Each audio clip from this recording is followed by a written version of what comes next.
Hello, everybody, and welcome back to on time the part 2 of Storms over Cerenar Session 7, Breaker of Chains. When we last left our heroes, they had made a daring alpha strike against the Tenkali Watchmen, almost managing to take all of the guards out. Only one remains alive, and we shall soon see if anyone has noticed their intrusion, or if they indeed are very lucky and can continue their sneaking. So, with that, I will put on the battle music once again.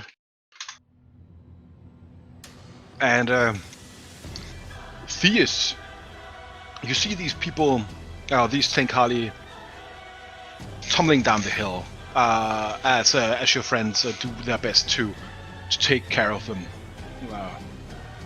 What do you do as it's your turn again? Okay, so can I get in range of one? Are they coming? The Tenkali that I see in the north, are they coming? All right. Let's give me a D20 roll to see if they have noticed you or not. I don't think this is a stealth roll. This is a straight up luck roll, and I will allow it to do it because this guy over here got kicked. 3. You hear the Tenkali inside mustering. They have definitely figured out something is going on. Okay, they have seen us. Oh shit! All right. Then I will fly. Can I fly 50 feet? Can I fly in cover? Can I fly where's cover? There's cover does this give me cover here when I've just got 15 feet? From something down here, yes. From something over here, no. Okay, I will ready my action to cast a spell if all of them are clumped up, so I can hit 2 or 3. I will ready my action to cast Hypnotic Pattern. So if one of them stops its turns, next 1 or 2 others, you will try to hypnotic pattern them. Yeah, as soon as I get 2 in range of a Hypnotic Pattern. Sure. Or 2 or more. Let me just see. Hypnotic Pattern is 30 feet.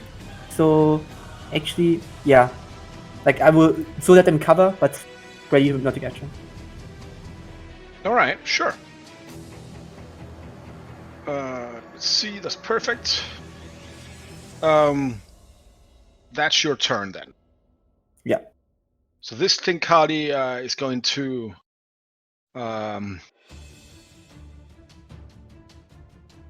I'll say that he can what can he see? He can actually see out here.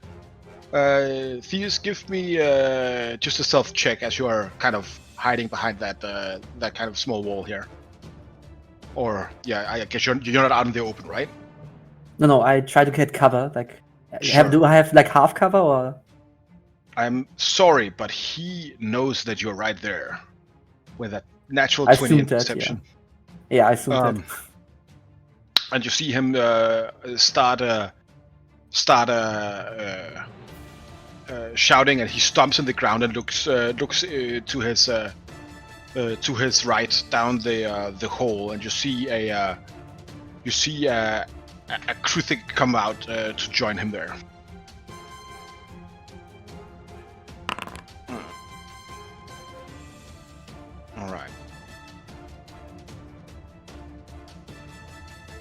All right. So that was his turn. Safis, what do you do?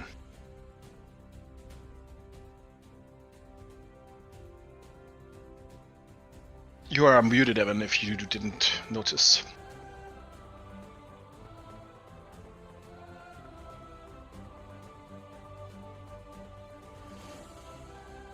Evan, you're muted? So I am. Yes. That awkward moment when you said something, I didn't hear it, and I was asking, what did you say? Turns out you said I was muted. It's your turn. All right. Yes. So sorry. As I was saying, Cephas will creep along the edge here, still hidden, hopefully, and we'll measure this distance. It's 110 feet. What's the short range of a longbow again? 150. 150. Yeah, 150. 156 is a longbow. All right. Wonderful. In that case, hopefully he's still hidden, and he will. You rolled a nat 1 on your Yeah, stealth but it- last turn, and he rolled a 20 on his perception. So I think he's Yeah, but Cephas doesn't. Cephas doesn't know that, so Cephas will still Yeah. do this, precisely. and he will shoot his bow at that Trinkali over there. Sure. All right, so Cephas will longbow. Will get a 19 to hit. That hits him. You see the arrow whoosh, whoosh out. You hit him in his like carapace down around his abdomen as he rears up and he starts pointing it in your direction. Right. And assuming again, you just explained this, but assuming I don't get sneak attack, that will be a total of 9 damage. Yes. And then Cephas will bonus action hide. Ducking Alright. behind this like wood wall to break line of sight. Sure. So he will stealth check for a total of 20. Perfect. All right. And we'll just like scoot over like the last of his 10 feet. Oh, because I have to. There we go. And that's his total movement. Alright.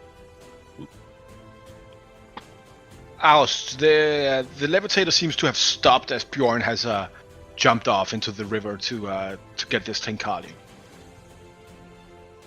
Okie dokie. I'm going to. How much clearance is there between that sort of jetty and the levitator? You could basically walk off if you wanted to. Then I will. So I'm going to take my full movement. So that's 15 to there.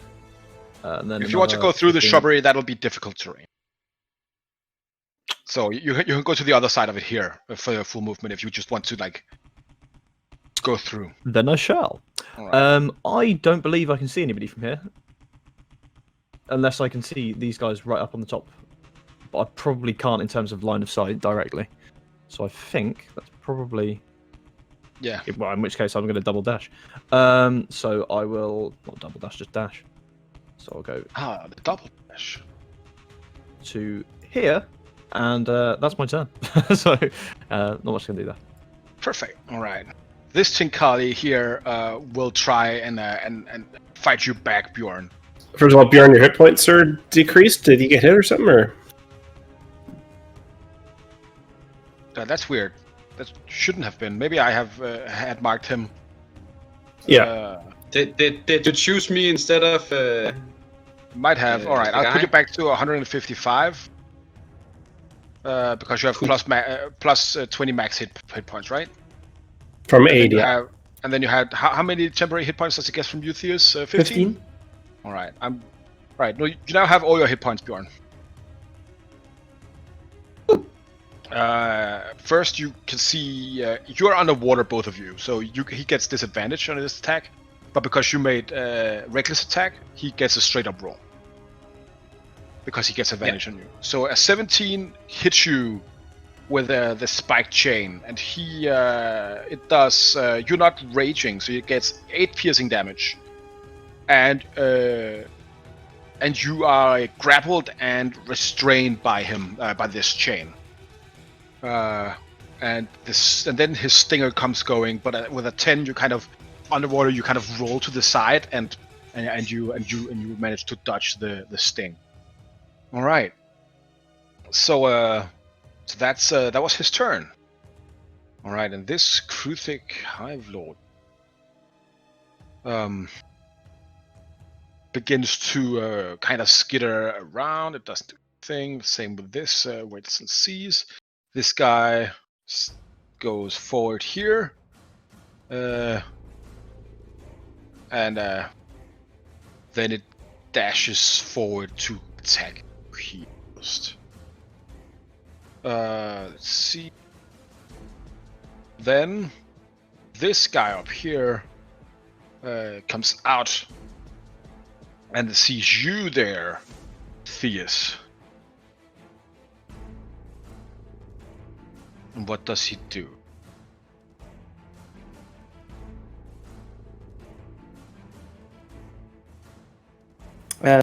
Do I have cover? From that area, no. That was what I said. If you, Okay. if someone came from that area, you wouldn't have cover.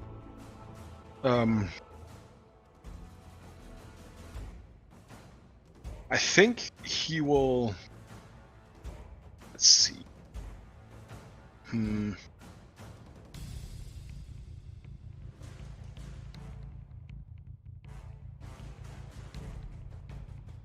I think he will actually cast Entangle on you. And he will kind of make it around you there, right? So, Can I see him from where I am? Can you see him from Nongle when you press Nongle's? Yeah. Yeah. Yeah, he has a cover from you though. Okay. I will counter spell. He is outside 60 feet of you. Yeah, I don't care. Distant spell. Okay. All right. You counterspell the Entangle. All right, as that happens. Cool. And then we move on to this guy who moves out, and also They're dashes both to now in him. range. That is correct. Hypnotic Pattern activates. Both of them make a Wisdom saving throw. Sure. I will scroll back up to your Hypnotic Pattern here. One of them makes it, one of them does not make it. So which one do you want? Let's see. Which one of this was it? It doesn't say. So I guess it's the one in front of Oust that gets the Hypnotic Pattern. All right. All right. And the Kruthic also does the dash towards you here. Vega I'm in danger. jumps off here and reloads her crossbow and attacks the Kruthic next to you, Oust. She hits it, and that will be with a sneak attack as well. So, all right. As the dagger, as the bolt flies out, it hits the Kruthic in like in the main torso, and it buckles under the attack as she takes back up the small hand crossbow and reloads it. Nongle, it's your turn.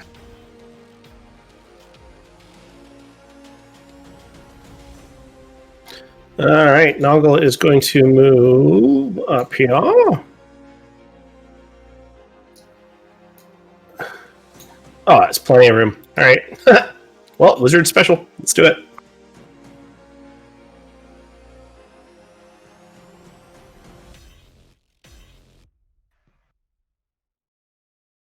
Boom! So you fireball all of them. All right. Yeah. This guy who is charmed, I guess he automatically fails, right? But he's no longer hypnotic patterned. I guess the Kruthic is. I completely forgot about the hypnotic pattern. I'm sorry. Yes, that's my bad. I should have left that guy alone. As the fireball singes out, this guy here is shaken out of his hypnotic stupor, and the others are blown back, and the Kruthic burns up in an instant, evaporating. All right. That is my turn. Bjorn, you're up.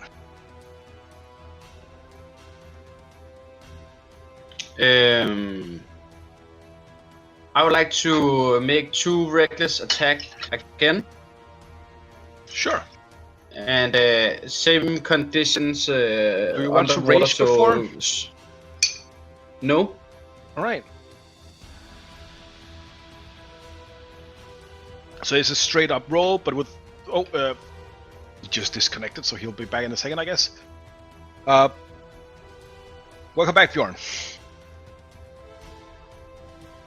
Okay, I'm back. I just That's fine. I went play. Yes. Your first attack hits the Tlinkali, and severs his arm from his body and kind of buries down into his torso as he goes limp and begins to drift down the river.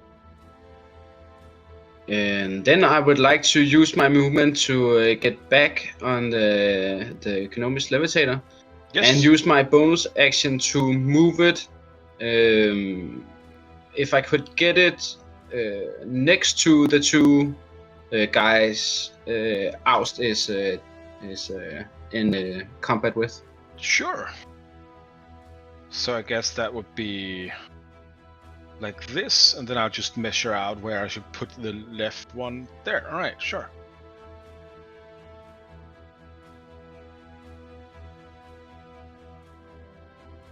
Could I get it even further up? That's the movement it has. It has 40 feet movement. Okay. And you can next time if you use your next time if you use your action to steer it, you can dash with it, right? So you can take it 80 feet. But that also allows you to kind of ram it into things if you want to do that. Cool. And I used 5 feet of movement to get up in the boat again, or 10? You used half your movement, so you have 20 feet left. You can if you want to, you can give your last 20 feet to the boat if you want to go 20 feet further. No, this is fine. I'm gonna move here, getting ready. Sure. Right behind you, Oust. Should think so too. Theus, that's your turn. Alright. Seeing that my block pattern is already deactivated, alright. I will look down there, seeing that they have it under control. So I will instead look to the other side and will fly closer towards here. So I'm in 30 feet of that thing. Wait a second, a little bit closer. I think it's 30 feet. I have to check. It's 30 feet. So I will get within 30 feet of this thing.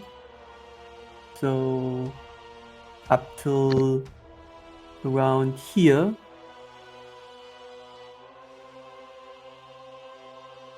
And I will cast Suggestion on it. Actually, I'm a little bit closer. Yeah, I will cast Suggestion on it, and sure.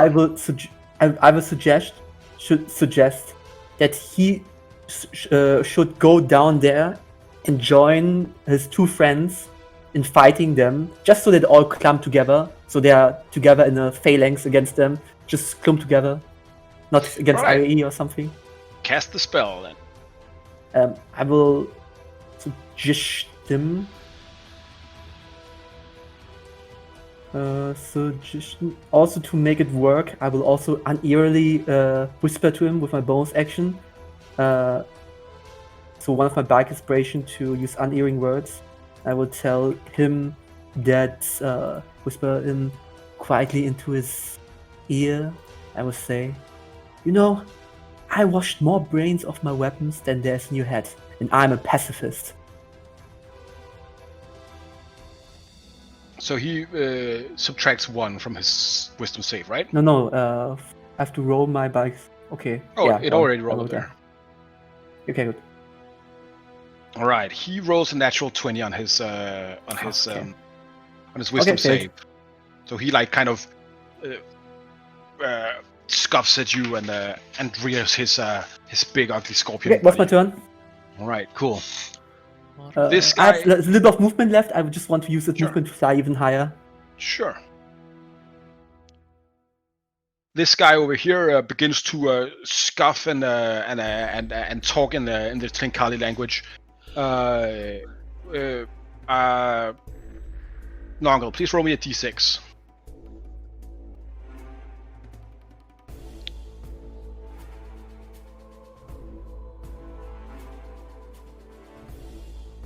One. I rolled All a right.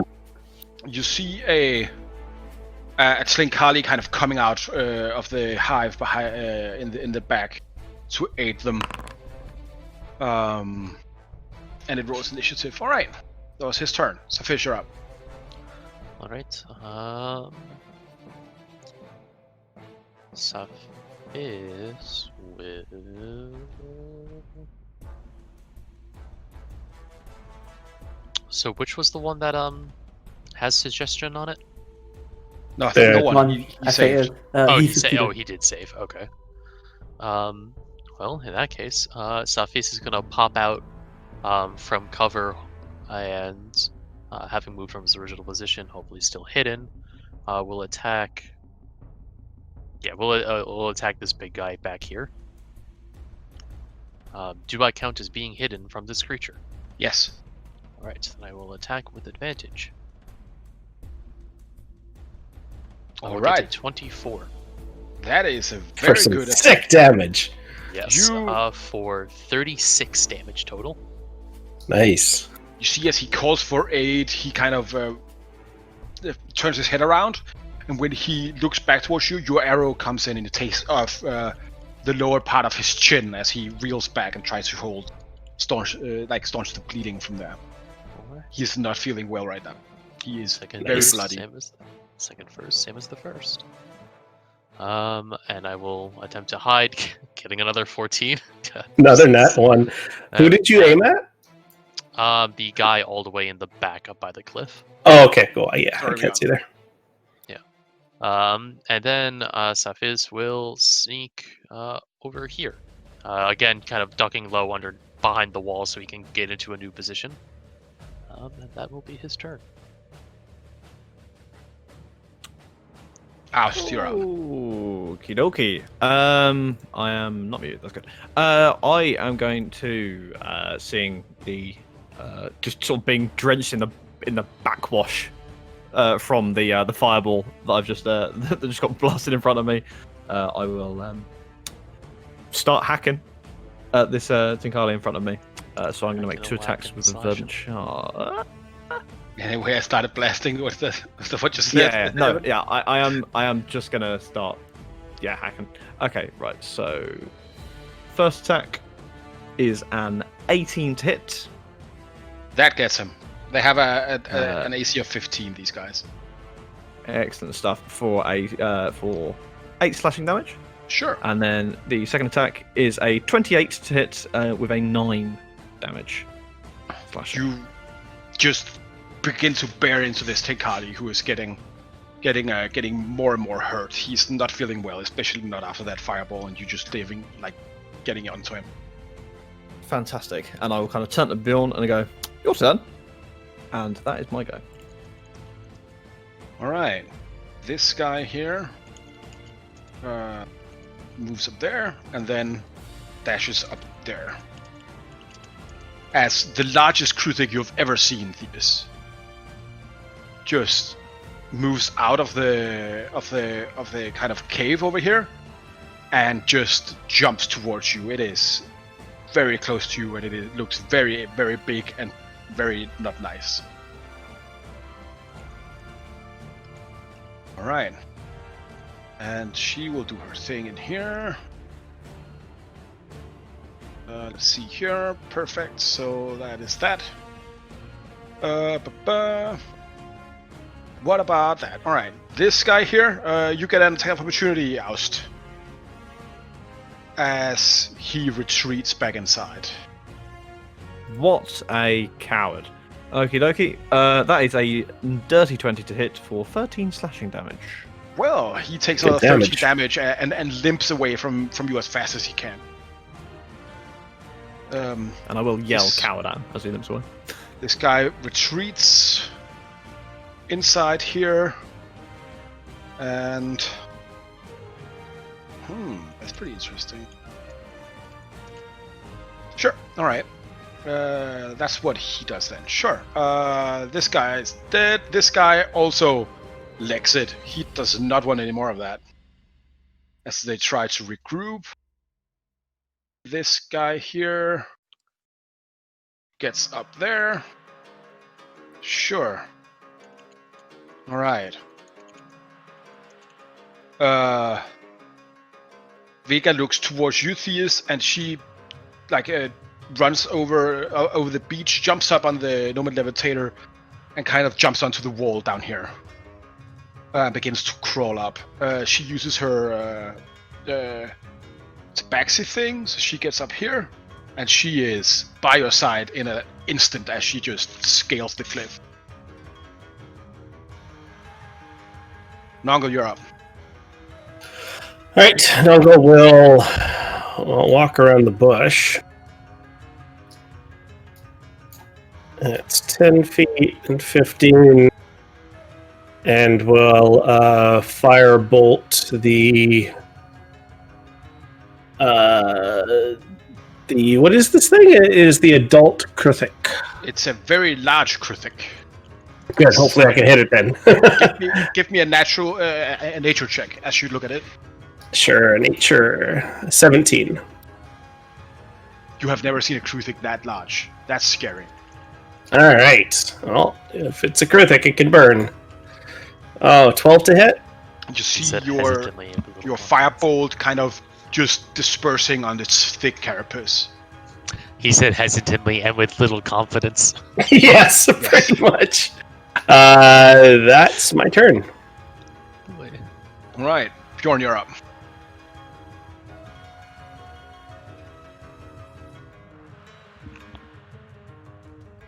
So, seeing that the cowards are fleeing, I would like to.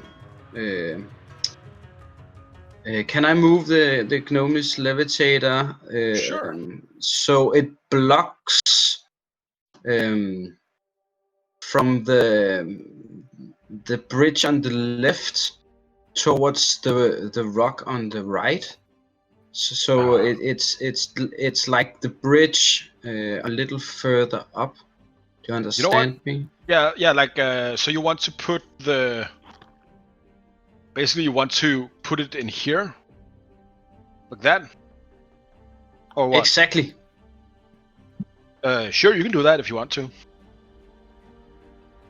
but that'll use all of your movement and your bonus action, or your action. All my actions. No. You can use either your action or your bonus action now, but only one. Then I would like to rage. All right, sure. And then that's my action. All right, so you just move in the maneuverable sand skiff in. You jam it up against the stones and the wooden pontons, then you just begin to fucking froth at the mouth. Okay, Theus, you are in front of this thing. What do you do? Okay, first of all, I will look towards Vega and tell her, I told you to stay away from, stay in safety. Don't be so close here. And meanwhile, then I will turn my face towards that thing and will cast suggestion. Sure.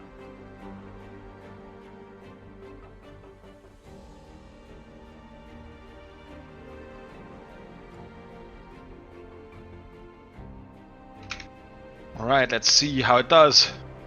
As you cast suggestion on it, tell me what you do. Okay, I tell him that he should bolster the defenses of there. I will point at these things there and tell them, okay, there. Actually, can he even understand me? Because I think I have to speak my language. Yeah, it doesn't. Otherwise, I have universal speech. It is not intelligent enough to have speech. It is a beast in that way. So only if you could but speak with animals, I can use universal speech to make my speech intelligible to any creature. Sure. Is that an action or? It's an action. I will use my action to use universal speech. All right, sure. So you instead of suggestion. So will it understand me? Yes, then it would understand you because that is. Okay. It can actually understand you, right? Yeah. Yep. So I would tell that to go down there and bolster the defenses, like so try to get close to as many as... on casting suggestion or universal speech? Oh, that's right. I have to use my action to that. if that's the case, okay, I would know that this thing would not Doesn't understand me you. then. Yeah. So I would know that. Okay, good. Yeah. If you that could if do that something is the else. case, I would grab the little girl, and I will dimension door us away as far away from the fight as possible. Just so in the back and tell her, okay. I would like grab her shoulders and say, okay, don't be so close. I was okay. Does she get a saving throw for that? That's a willing creature. She can One choose willing not to creature. go. As you reach out for her, she says, "What makes you think that I'm in danger right now?" Do I notice that? Like, Yeah, she does not want to get teleported by you. You notice that before you happen. Like you can see her defensiveness. She wants to stab this thing. fuck this shit. Ah. She's not Okay. willing to get teleported by you. Okay.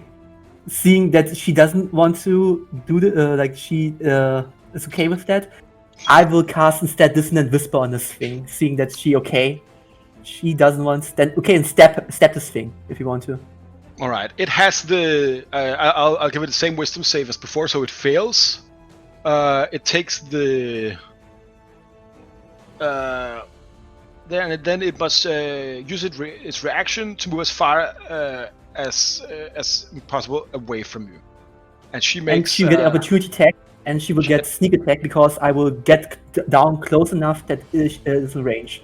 Yeah, she doesn't get advantage, so that would have been a crit. But she does get a good stab in on it, and you see it begin to bleed as she finds a weak point in the chitin carapace around it. Okay, this was my turn. All right, cool. Yes, this Trinkali goes back here and that. All right, sure. Safish, you're up. Alright. Cephis will pop up and shoot this one. The badly injured one. Let's go to... am I hidden from this creature because it hasn't taken the time to search for me? Yeah, you are. Wonderful. Which one again was it you attacked? This one. The one that looks the most injured as he pops up. Sure, yeah. So that'll be a 22 to hit That gets him, yeah. for 16 damage, so not a lot. Yeah, it is not having a time. What is that? Perfect, yeah, sure.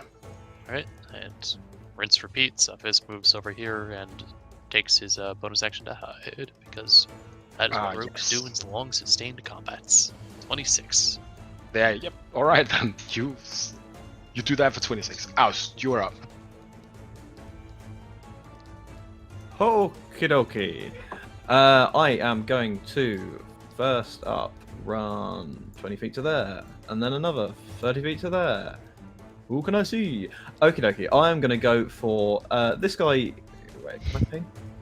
Yeah, this guy there here. He would have half cover at least, or full cover from where I am, right? Yeah, I would say that Because he I'm would like have. around that corner. Yeah, he would have full cover from where you are. Cool. I, in that case, will Eldritch Blast the one on the bridge with my two beams. Sure. As I'm just blasting. Just blast. First one is a 28 to hit for a massive 1 damage, It hits him. and the second beam is an 11 for 4, so probably misses. Just goes far. It doesn't hit him. All right. Thus ends my turn. Thank you very much. All right. This thing, racked with pain, charges you, Theus. And Okay, bring it on. how many attacks does this thing get? Oh wait, no. 8. Ooh, Having run these creatures before, you're not that far off. yeah. Yeah, it tries to stab you and spike you. Theus. Okay, as soon as it attacks, I will temporal shunt it into the next turn. All right, that is a wisdom save, right? It is. It does save, however, Okay. with a 19 on its wisdom save. Can I Okay. Like what from these attacks does look like it hits the hardest? The second one. Okay, I will use one of my lucks to make him reroll. All right, so you make him reroll his crit. That's fine. All right. So, what is your armor class, Diaz? It's only 14.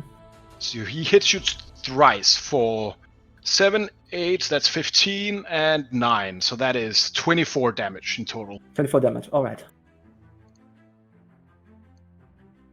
As it just like the long spikes on its forearms just rents into you as it's kind of shrieks trying to get you.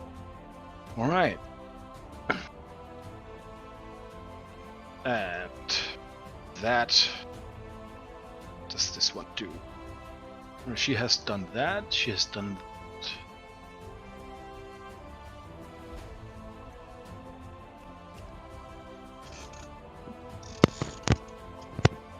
All right. She crawls over here. You see this very large Tenkali oust getting out on the kind of the ledge up to your right. And Bjorn, you see it as well. Oh, She's fuck. wreathed in flame, holding a yellow crystal in one of her hands. As she speaks, it is the short, starked kind of words of this of the Tenkali language. As she points, let's see, does she have the range? She does. She points towards Oust and casts a spell. Counter spell. All right, give me what level? I'm feeling lucky. 3rd level. Roll for it. So that is counter spell, and also I gotta use a distant spell again, Sure. and then I will roll for it. So this is that's a 7. Oh. I will also count. Natural 1.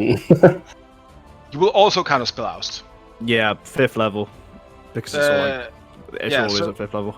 So roll a charisma, but you get +2 then, or I guess do you do that? Do you get plus I for think- the plus the?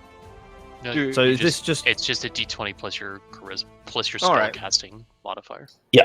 so yeah, plus sorry, just a charisma roll basically. Sure. Cool. Unless if you're a Oh, bard. Shit, the bed. Oh roll around, my innit? god. Okay, cool.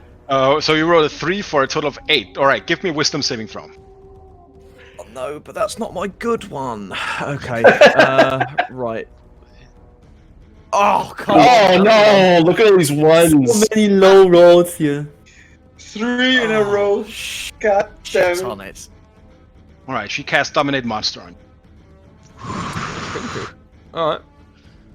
And you can feel this dark energy kind of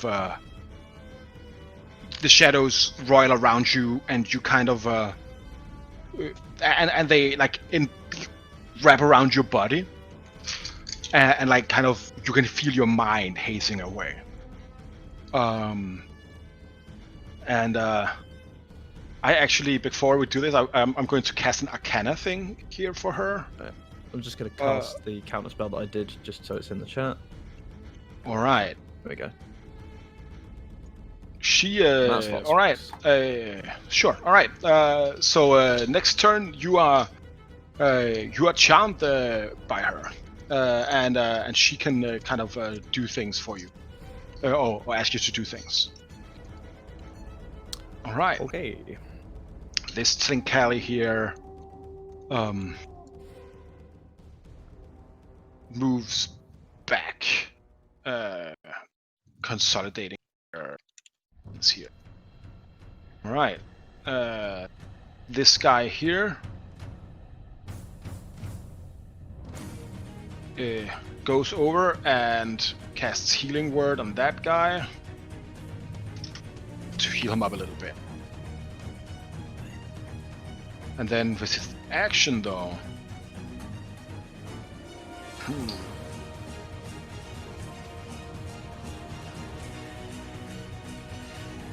He tries to entangle you, Bjorn.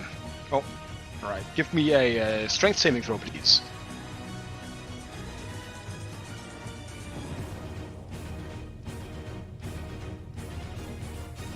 Bjorn?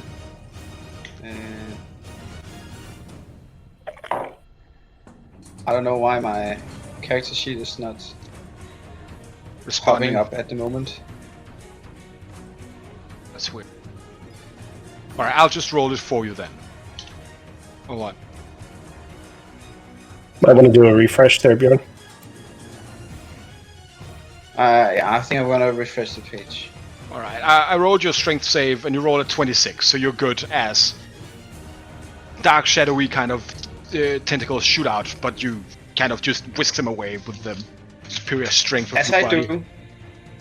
Yeah. Alright.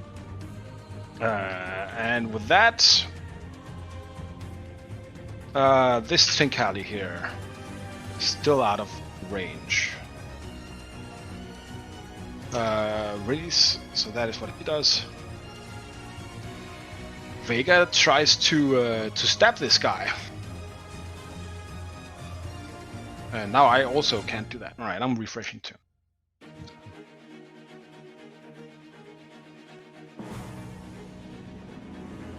Beautiful, ladies and gentlemen, as we come back in here.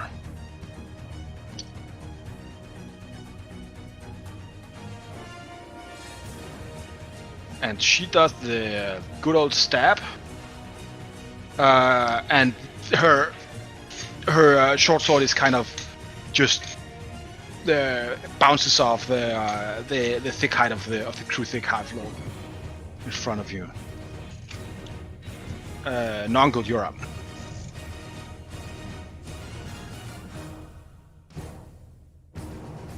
Sorry, I just had to refresh. I will.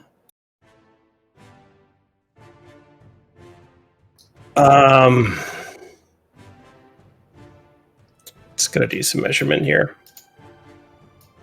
Fireball measurement? Yeah.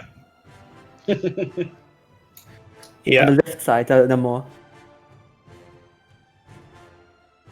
Yeah, I'm worried about the big one. All right, so I will bonus action. I will use Divine Arcana. So this will increase my save DC by 2. Ooh, that's And then I will cast a Fireball at 4th level. yeah.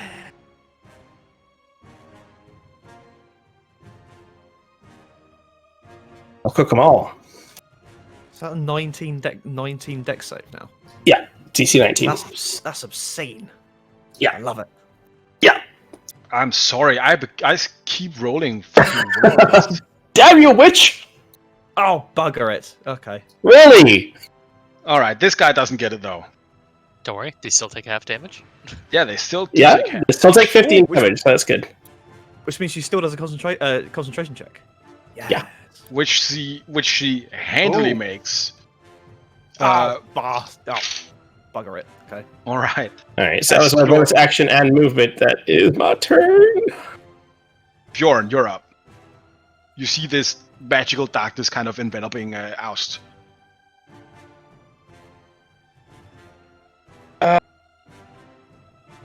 I thought I had such a great position, but nobody came closer.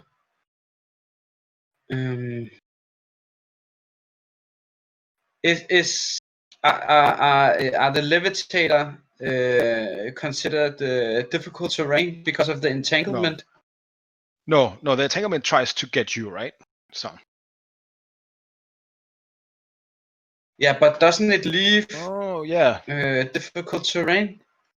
Yes, it is. It is difficult terrain for. I'll just put it back in. If it's is it concentration? Because otherwise it disappears. Oh, yeah, it is technically concentration. I will see if the guy makes his concentration check, which he doesn't. Well, Alright, also, so- like, doesn't she concentrate on dominate monster? no, this This is the other guy. Yes. Okay, yeah. It is gone. You can just run around as much as you want. Okay. Cool.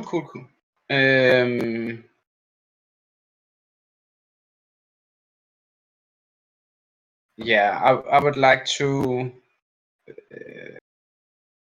I would like to get away from Oust and up here. All right, with your dash, you can climb all the way up there. Okay. And am I able to hit the guy? No, because you need to dash to get up there. You have to scale kind of 20 feet of wall to get up there. Okay.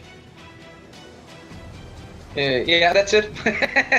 All right. Perfect. Okay. Bit of anticlimactic. Okay, Yeah. I will face palm, seeing that she's very stubborn.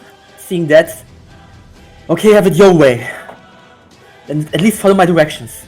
So I will inspire her and say, oops, you did it again. You rushed up ahead, got hurt by the game. Oh baby, baby, so you think you're a god, that you came from above. You're just an insolent fool. And this is my very angry inspiration towards her.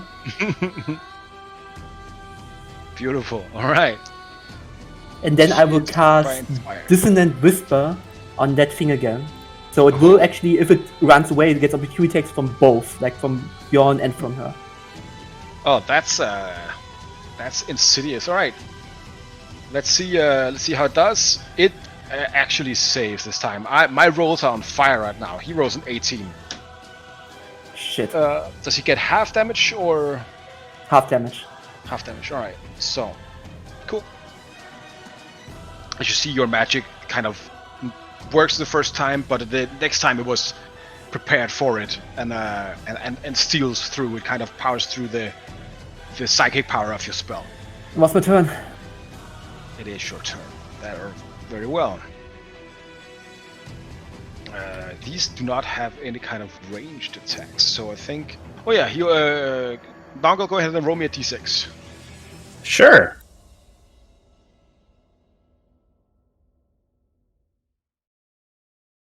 Two. All right. Nothing happens because you rolled the same interval as last time, which is too bad for them. All right. I rolled a So 1 last time. yeah, so 1 and 2 is one interval. Okay, perfect. So Fish, you're up. That's a good thing. I was thinking we need a swarm of these fucking things.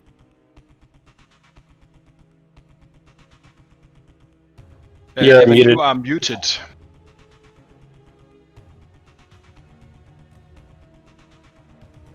Evan, did you realize that we can't hear you? No, There you I go. was just thinking to myself about who I wanted to shoot. Shoot the witch. We need to break concentration. Probably, yeah. Problem is I don't get sneak attack against her. Actually, no, I'm hidden, so I do. Okay. Well, sneaky beaky against the witch. Does a You have 24 hit. advantage. It does. Okay. As you sneak attack her. Right, I will Yes. roll concentration for her. DC 14. All right. Yes. Yay! Nice. So that was Oust. Go so ahead that and was give 28 me. damage to her if you didn't already calculate that. Yes, I did do that. As your arrow comes out of the blue, and she the spell kind of stops as the shadow stops swirling. Oust, give me a charisma saving throw, please. Oh, come on. I've got a +9. Natural one. Shit. Oh, brutal, buddy. Sorry, is this against charms? No, it is not against charms. This is something different. Oh, good. Do you have You, a point of inspiration still? No. Oh, I Don't do, worry. thank you. You want to roll low on this one. Trust me. Oh, This is fine. okay, cool. Natural one, As- I'll take it. As you can see how the dark shadow of this whatever kind of dark force she's commanding kind of breaks off. It doesn't just disappear. It's still in the air around you. And then where your head before you could only hear the sound of whispers and stuff like that, you now could hear the humming of the verdant shard instead. Like kind of sawing through that. It is the only sound in your world, the thumping just in your head, and and you can just hear, "I hunger for it." You can use your reaction to attack the shadow with the verdant shot if you want to. Don't mind if I do. Right. Let's do one of those. That With is advantage. So do you what? Oh, you already did that. Oh, that's a natural 20 if you do that at advantage. I see. Yeah, hell yeah, hell yeah. Okay. So, worth saying. I'll put my hands up. I technically use my reaction to cast counterspell. Although it is now no, my go, because so it's up to you. It's your turn, so it's fine. Okay. You just cool. you'll All just right. use your reaction for this round. Okay, that's all right. You So, yes. you bring up the verdant shard, and you see how the cracks in between the living crystal of the blade kind of open up, and you can see how as you swing it through, the shadow catches on to the crystal, and is ripped apart. But then the shadow is kind of sucked into the blade. It seeps in, and you can feel how the steel strengthens. For the next hour, all of your attacks deals an extra 1d8 necrotic damage. Ooh, baby. Don't mind if I do. Good to know. So you can go ahead and mark that into your sword if you want to. Do you know how to edit that? I think you do, right? I wished I could say I did. Right. I'll do it because Thank you. right now it has Yeah. too many of all that things. Coolio Iglesias. All right then. I am going to.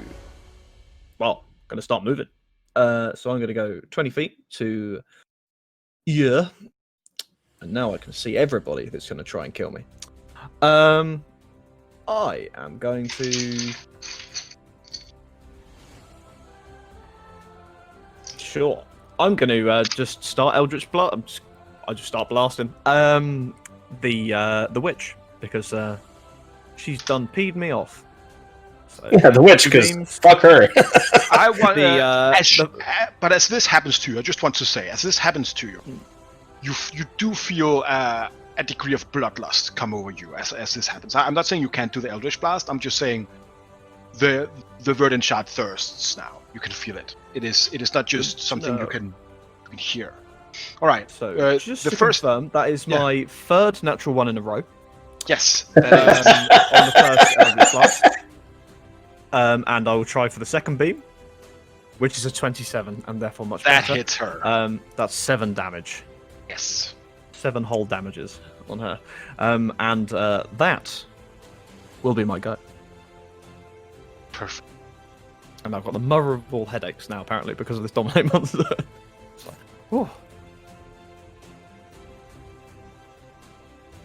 All right. Theus, please make a dexterity saving throw. As you see the Tlinkali in front of you just gurgle, and you see how a big bump forms of it on its belly, and just moves up throughout the neck, and then a big green mass of acid just splashes out in front of you and Vega. So give me a dexterity save, please.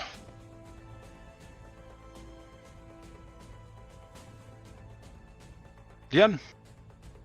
Dexterity save for me? Yes. Okay. Dexterity save. All 18. right. So you make it. So you take 16 acid damage. 16 acid And- damage, alright. And Vega takes nothing. Oh no, she that's not her level. All right, so she takes half as well. As the acid completely covers, or like you manage to dodge most of the acid as you see it burn through some of the wood, damaging the integrity of the bridge under you. How does she look? All right. She is. She's not bloodied yet, but she's injured. Okay. As witch looks like she doesn't understand what just happened, Soust. And then she Good. she points at you, and she casts another the spell. Ugh. Just let it happen. Yeah. All Well, right. I mean, I think. You're burning through meta magic, aren't you? So. Yeah, I only have one left. Yeah. Okay. What's the spell? Give me a Constitution save, please. They're not even. Oh, they're no, not Constitution. that good either. No, a Charisma save. Oh, okay. 29 for a natural 20. All right. Phew! Probably made that save. Thank fuck for that. Only in extremes. Another spell actually- shoots out. Yeah, go ahead. Tell me. I'm just gonna smile maniacally at her. As Just a hungry-looking smile. with that natural 20, that spell is also absorbed by the Verdant Shard, giving you a +1 to your necrotic damage. Because of Just course, for flavor. just for flavor. The green dust starts leaking out of my eyes as well. Perfect. All right, you're ready to wreck these people. All right. This Tenkali looks around and sees, all right, this is going down. He goes up here and attacks you with his spike chain, and he misses both of the times. Yes, he does. This guy over here casts insect plague. Let's see.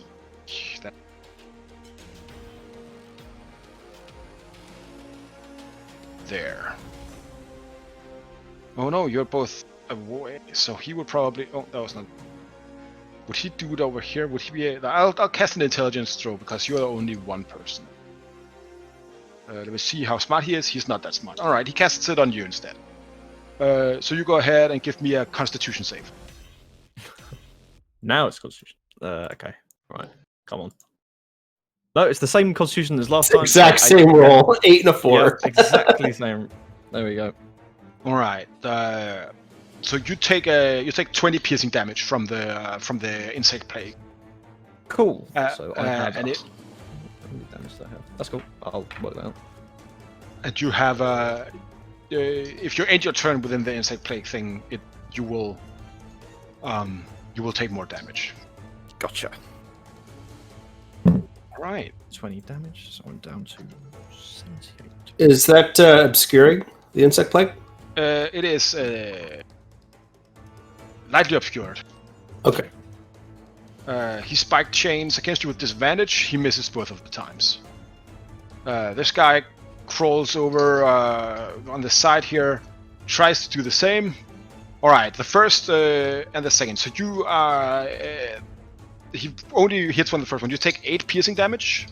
Okay, he takes 25 cold damage because I've still got 5 hit points left of my temporary hit points. So all right, Armor of Agathis, it's what happens when he hits you and half of his remaining hit points goes away? essentially on impact. There's just like a absolute burst of these green sort of shards that all seem to sort of fly out in an explosion, but then seem to sort of almost turn in the air and then home in on him and just go into his flanks as he hits me back. You can see how Wherever his I hit back. both the chain on his arm is frozen in place, wrapped around you as you are restrained again. Excellent. So how much damage was that? How many? 8 piercing. 8. You are- So I take 3 damage total. Oh, actually, no, you're only grappled in this one right now. Oh, so I don't take damage. I'll just get grappled. Oh, no, you take 8 damage and you're grappled. Okay, cool. So yeah, so that's all of my temporary hit points gone and my Yeah. armor of Agathis.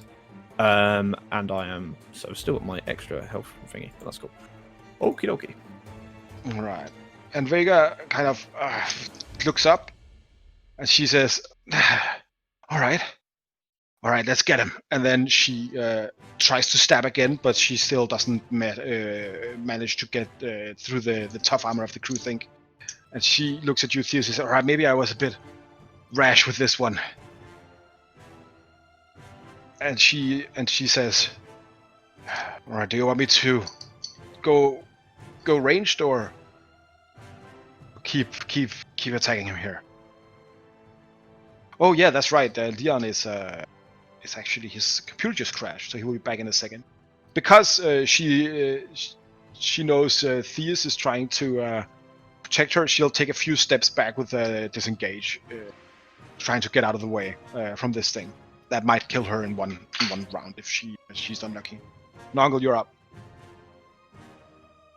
Can I still target through lightly obscured? Yeah, it's only lightly obscured, so I guess I don't remember the rules exactly, but I would say if you target something inside, it is disadvantage. But it depends. So if you attack through it with a range attack, that would also be disadvantage. I was just gonna do another fireball. Cause hell, that's what I do. Yeah. Okay. So I will use Divine Arcana again, and I Yeah, will. the only thing that being lightly obscured does is that you have disadvantage on wisdom perception checks that rely on sight. Oh. All right. Good to know.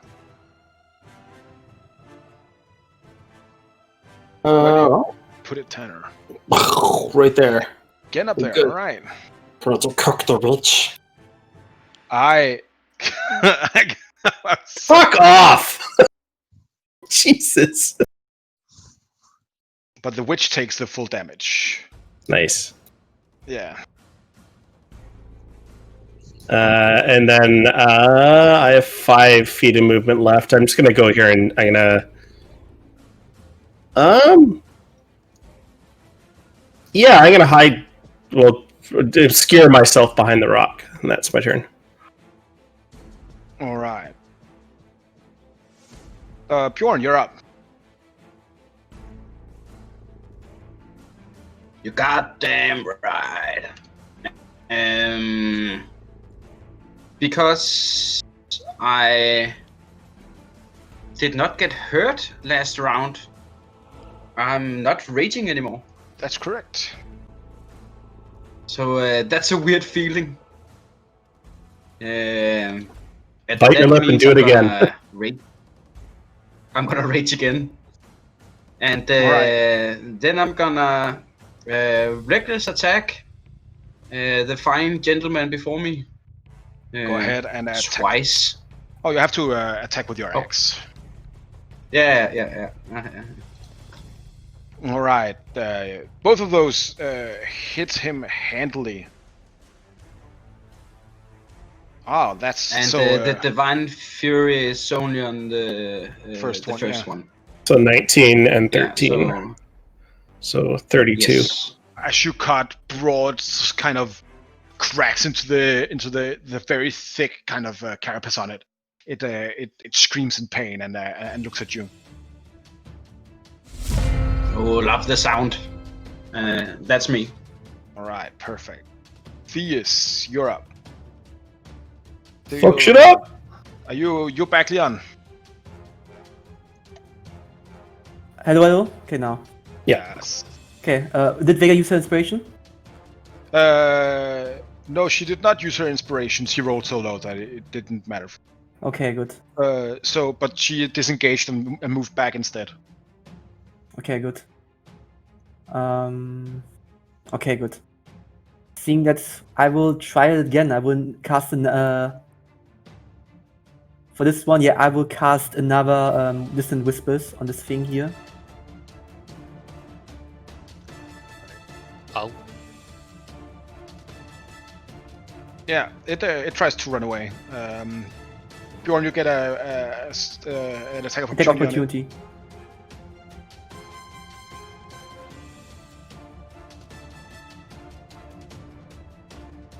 All right, you hit with that. Perfect. It is not looking good as it. Okay, I will whisper this into her. Okay, looking at you, probably the best excuse to drink that I have seen. And with my bonus action, Vega doesn't look that good, right? Nah, she is close to bloodied, you would say. But she is currently like out of like safety, okay? She's currently safe, right? Yeah, right now at least, yeah. Okay, I will then fly up and look. Is anybody hurt or like Bjorn?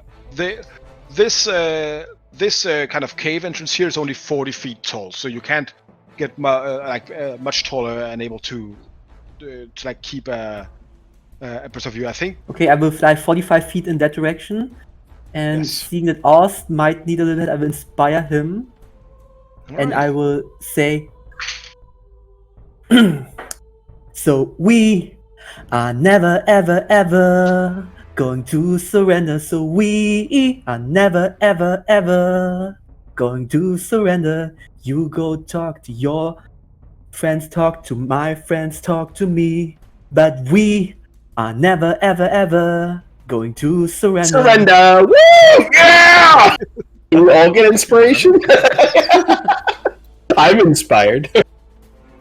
So Ost will get inspiration from me. Lovely stuff. Might need it. I may well need it. Cool.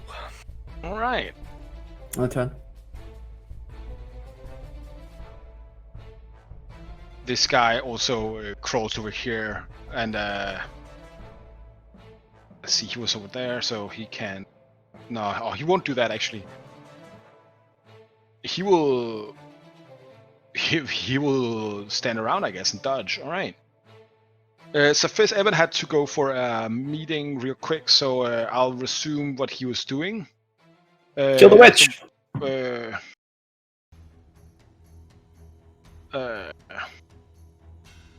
Yeah, so he's attacking the witch. He would have to fly out to do that, to get a clean shot, so I guess he will do that. He hits. That's really good. And you fly back and stealth. Alright. The good old rogue tactic. Perfect. Nice. She is bloodied at this point. Oust, you're up. Cool. Feed having heard hunger. Having heard the consume. Having heard the Concern. I will kind of turn back and look just blankly towards Theus. Now just even more grey dust raining from my eyes, and then look blankly at the Stinkali in front of me. And then I'm going to Misty Step 30 feet using my bonus action to, let's see, to here. Oh, hang on. I was using the measurement tool instead. To here. And then I am going to use my Emerald Purge on those two up there. Alright. Oh, what's Emerald Purge? Oh, you've seen it once before. I used it on old Noodle Face. Noodle where Face. are we? So I will do it. Oh, right. So sorry, I put that wrongly. But yeah, it's to capture both of them. Essentially, what I'm doing there. So No, I don't have just the. Alright, sure. Never mind. Alright. So go ahead and press the attack and damage buttons, I guess. Okie dokie. So the attack. I clicked that. Where's that gone? I don't know. Alright, so that. Just make a normal attack. Oh, there we go. That's No, it's insane. come up. It's come up. So, so that's a normal roll. Firstly, that is a 16 to hit. Gets them both. Perfect. And then the Nice. damage would be. Would be my normal weapon damage. Yes, that's correct. So well, I can click damage. So that's a 12, and then plus D8 necrotic, right?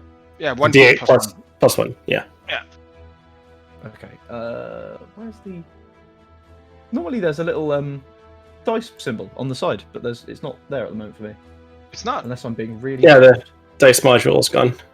Oh, yeah. Oh, plops. Okay. Oh, I'm sorry. That's really weird. What is it called?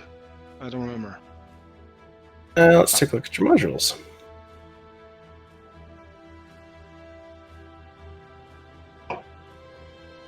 All right, it is back now. You should all be refreshed, and then you can do the rolling. Fantastic. Cool. And then they have to make a some kind of saving throw. I can't remember which one it is. Strength saving throw. Strength saving throw to see if they are knocked prone. As a hail of green crystal shards fire out from the end of the verdant shard, and I just look blankly at them. Right. Cool. So I will do 1d8. That is these plus 3 And then you say 1d8 plus 1 or just 1d8? Yeah, so 1a plus 1, so they take an additional 4 damage. 4 damage. Okay. Right, as And, they just... As so, they're both yeah. knocked prone by this. Okay, and then I will stay where I am for the rest of the turn, actually. And I'll end my Right. turn there. You haven't used your movement at this point. Yep, that's intentional. Alright, perfect. This thing- Concentration on the insect swarm. Oh, that's a good point. Let's see. It's off. It's gone. The insect swarm is gone. Perfect. All right. And this guy, seeing that this is a bad place, goes over here towards Hude's Dead Oust. Okay. And, Yeah, because that place is fantastic. It's on fire. but that was a dash action, so that was its turn. It is running around. The witch spends half of a movement getting up and like stands over like the staircase here, and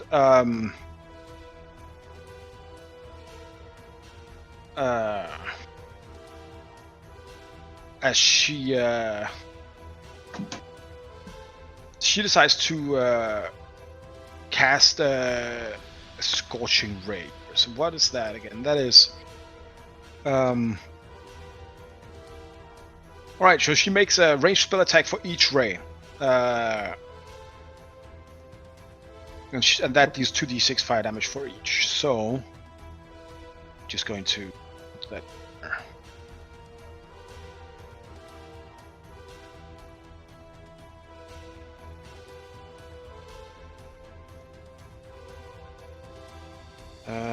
Perfect. So let's see how that does.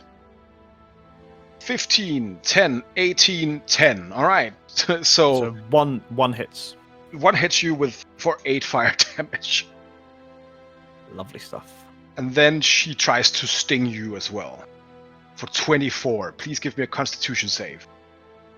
Okay, sorry, it closed my thingy thing. So you know the thingy thing. Ah, Right, yeah. let me just open the pop out. Cool. Right, so Constitution saving throw. Is it an 8 and a 4 again? No, it's a 13 and a 7 this time.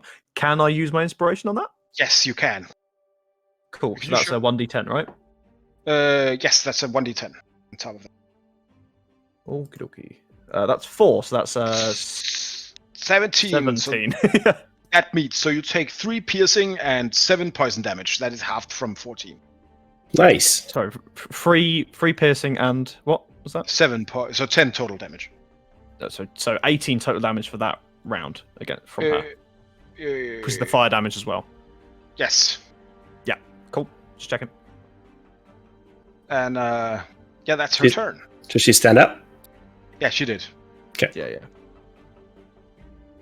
And yeah, this guy here runs over there, and he kind of steps to the side here. And spikes change you.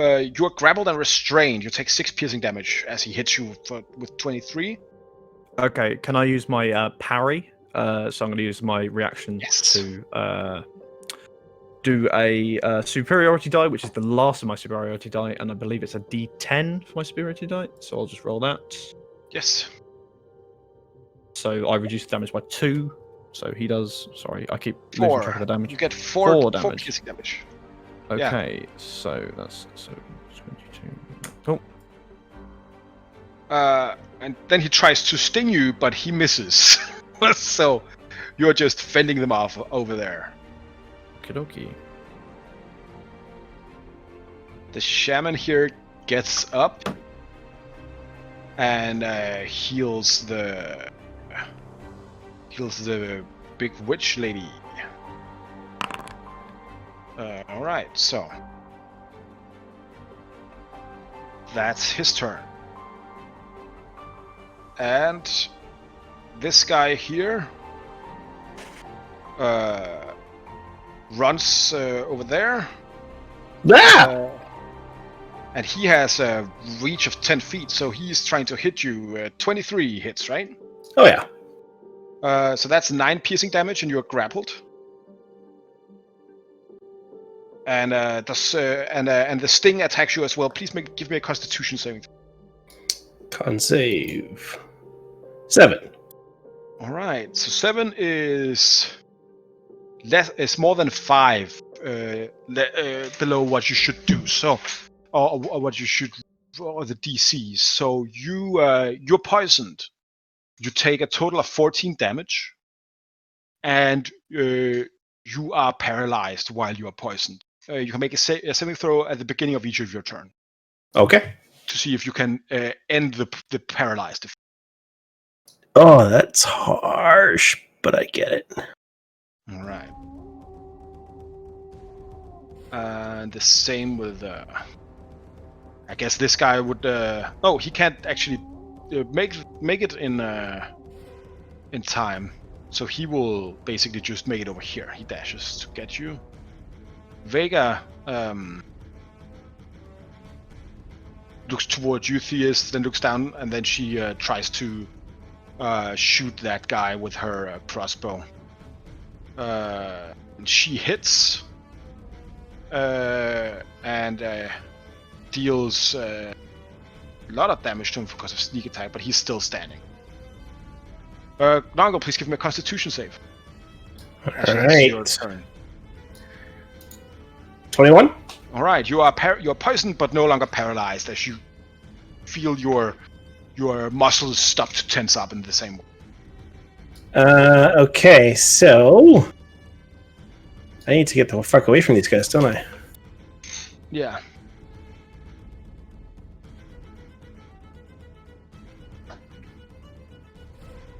I don't like where Ost is right now. I really don't like that.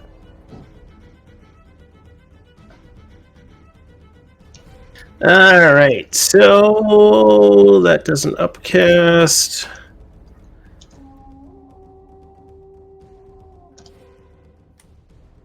Okay, yeah, I'm gonna have to. Oh, this sucks so much. Dim door.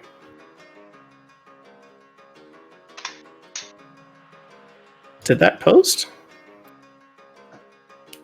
It did post. Anyways, I cast Dimension Door, but it did take my spell slot off. So I am going to dim door to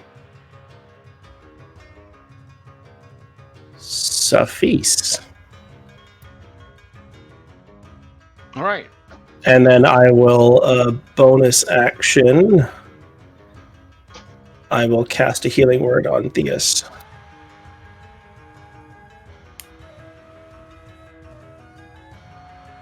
So Theus gains 7 hit points.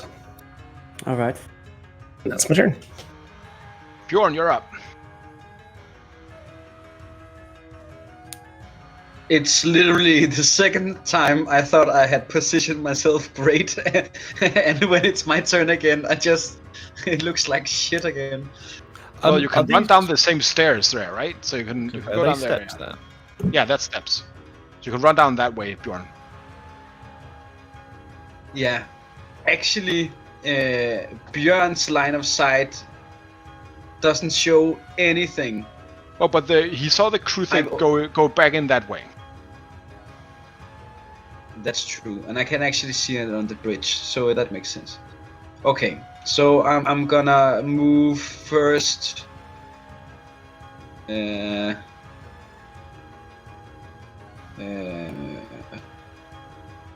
Just to see what's up there. Do you see anything there? And no. Here you can probably see a bit more, right? True. Okay, and I'm gonna use. Yeah, if you're dashing in. Able. I'm dashing in.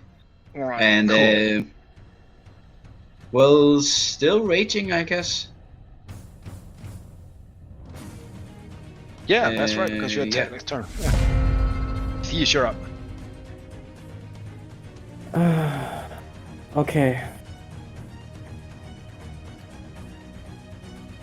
Seeing that there's just a clump of creatures around there, I will fly towards here. Let's see.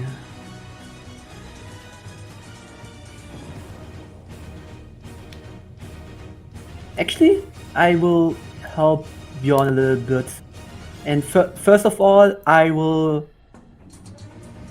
Yeah. First of all, I will just use my bike inspiration, my last one, on the witch to for unearing speech. Whisper in the witch's ear. Actually position myself. Let me just measure the measurements. I will position myself just around here, so I'm 60 feet away from the witch. Yep. Yep. And then I will cast.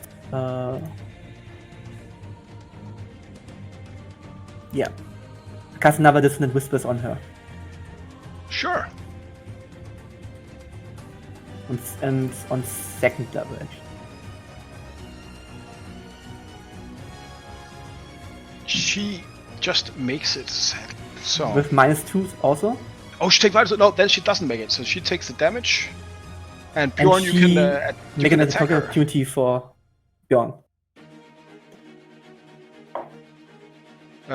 15 hits. And it's Divine Fury because it's his turn again. That's correct. So takes a lot of damage there. 34 points of damage. Yes. The hell did she go? Not 34. He doesn't have divine weapon on it, or holy weapon. I will. The 9 take plus that. 11 is 20, plus my psychic is 14. So. Oh yeah. In total there, yes, that's correct. Perfect. Good job. All right. So she runs away, and Bjorn hits her. Do you do anything else? What else is there to do? That was awesome. Yeah. Perfect. This was my Good turn. job. And I whispered into her ear, vile sensations. I thought, creators never made mistakes, and parents love everyone, but not until I met you. All right. Is that your turn, Theus? Yes. This guy goes over here and tries to sting you first of all. 23. Give me a Constitution save. Oust. Okie dokie. Con save. That's a 5. All right. So you're Shit. poisoned and Paralyzed. paralyzed, and you take a total of 20 damage. Cool. You are not lucky today with your rolling. It's just, unbelievable. All right. I think Saphis would look at this, and he would try to get the guy who just attacked you. With Can you get in advantage. position to kill the witch? Can you get in position to kill the witch? Because he knows that the witch is pretty low.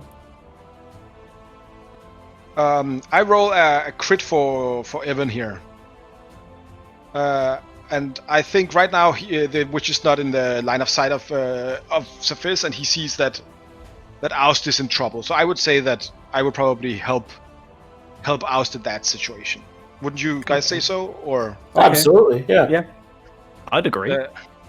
so yeah, that's cool. but this attack straight up kills the Kruthic. Nice.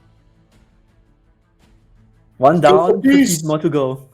As Saphis just sends another arrow flying, finds a weak point in its carapace, and it just goes down. That means it doesn't get 4 auto crits on you, Oust, so that's nice.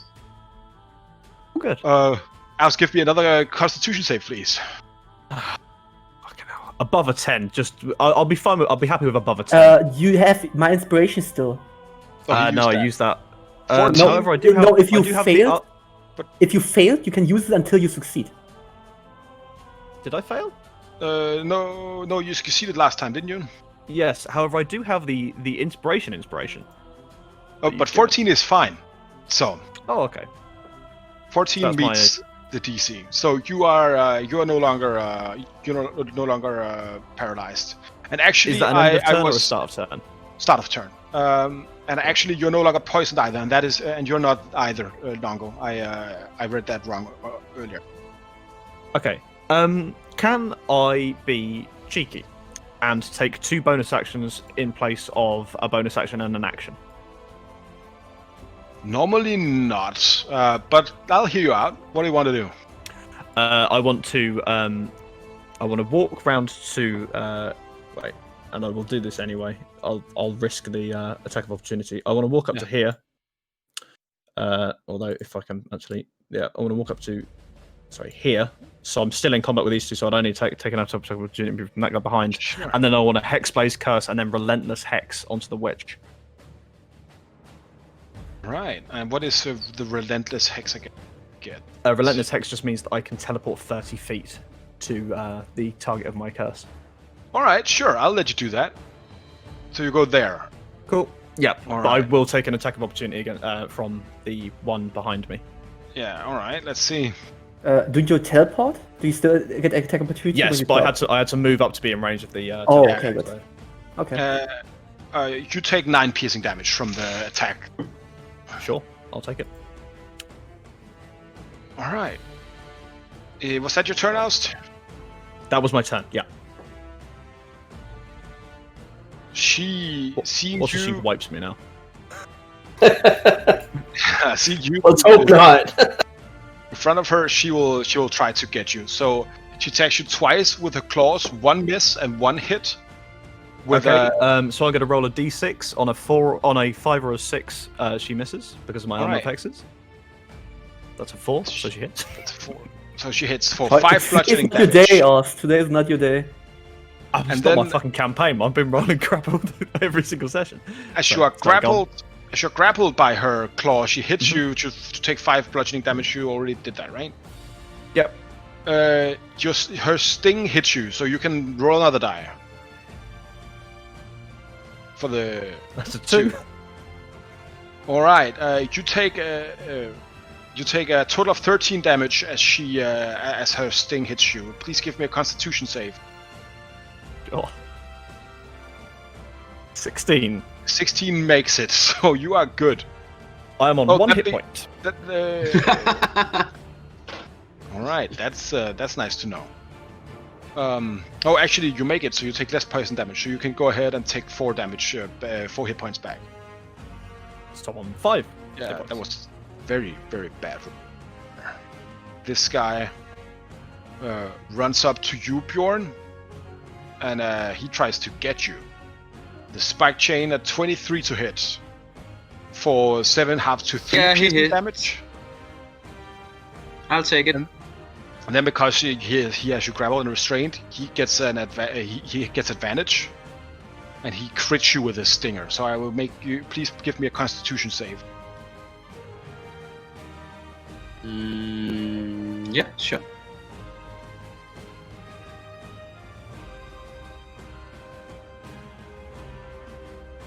Your con save makes it, so you only take 21. half of the poison damage. So you take 11 half to 5 piercing damage, and you take what is that? That is 28. That is 38. So that is 15.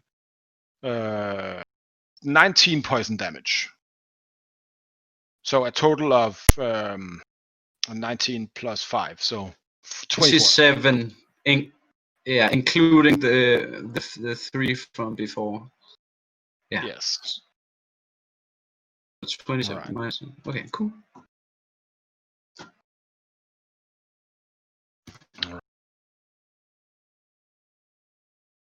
This guy will try to do the same against you. He attacks you with his staff, but he misses, and he also misses with his sting. No, you're restrained. All right, so you take 6. I'm restrained. Yeah, so you take 6 half to 12 slashing damage. 12 half to 6, but yes. Yeah. 12 half to 6. Yes. And then Yeah. I'm sorry, but that's another crit on the sting. Yeah, cool. So you take 12 half to 6 piercing damage, and give me another con save, please.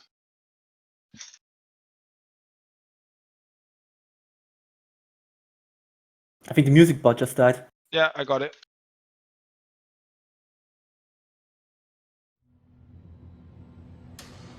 Uh, 13 does not make it. Do you want to use your thing?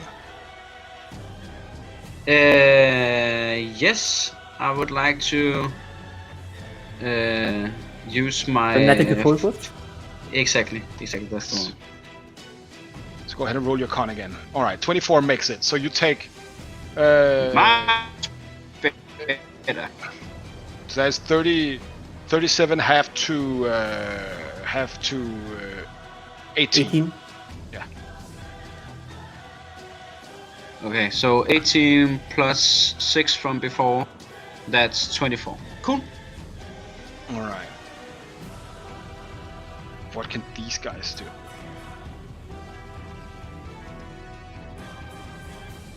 Yeah, they're going inside here. He dashes over there to the prisoners. So does his friend. He goes with. All right.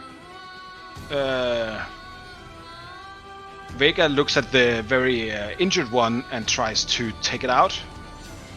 And she does. Alright, so this guy is out. Oh, she already got 2 kills. More than we did. Yeah. Nongle, you're up. All right. Stongle is. What kind of spell slots do I have left?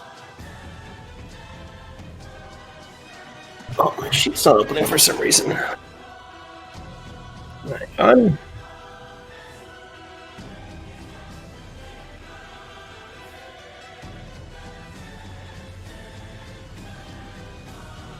Sorry, I gotta refresh here. No worries.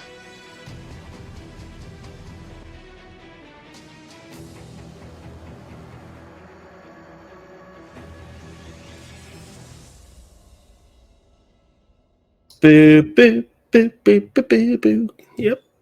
Loading.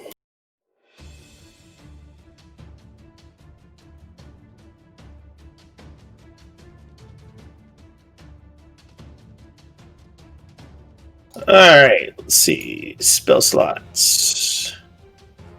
I'm out of 3rd and 4th level spells. I have a 5th left, but I think I might need to keep that one. So I don't have much I can do.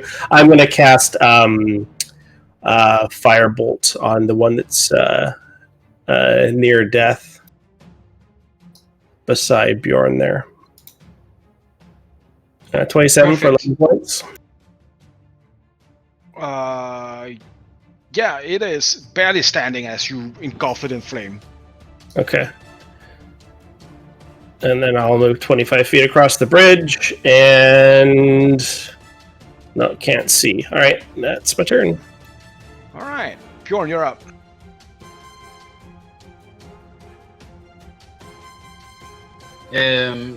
So my options with restraint is to make an attack with disadvantage, and I can't really move. Or you can reckless at a regular roll. Yeah, but the guy who's restraining me is out of my reach right now. Well, it's restraining you, so can't you hit his limbs? You can try to get out of the grapple with one of your attacks. Yeah, true. Isn't it an action? Like breaking out of the grapple isn't an action? Yeah, it is. Let's see. It is, yeah, sure. That's right. Yeah. I would like to use my not my fanatical, my Ceres presence, and have all of the good guys roll attack with advantage, and also their saving throws. Sure. Yes. And God damn it! I'm gonna use my reckless attacks on the shaman before me. You don't have reckless, you have advantage. Yeah, you can't get double That's true. advantage, so you'll just get straight up attacks. But yeah, 29 will definitely hit him. 14, however, will not, as he is bloodied as your axe swings into him with your. Oh, vine I don't have fervor. any. I don't have any inspiration, do I? I think I'm all out. Yeah. Yeah. Okay, so one hit. I'll take it. Only 21 damage, so you know. Oh, is that it? Yeah. All right, and with that, you're up. Okay.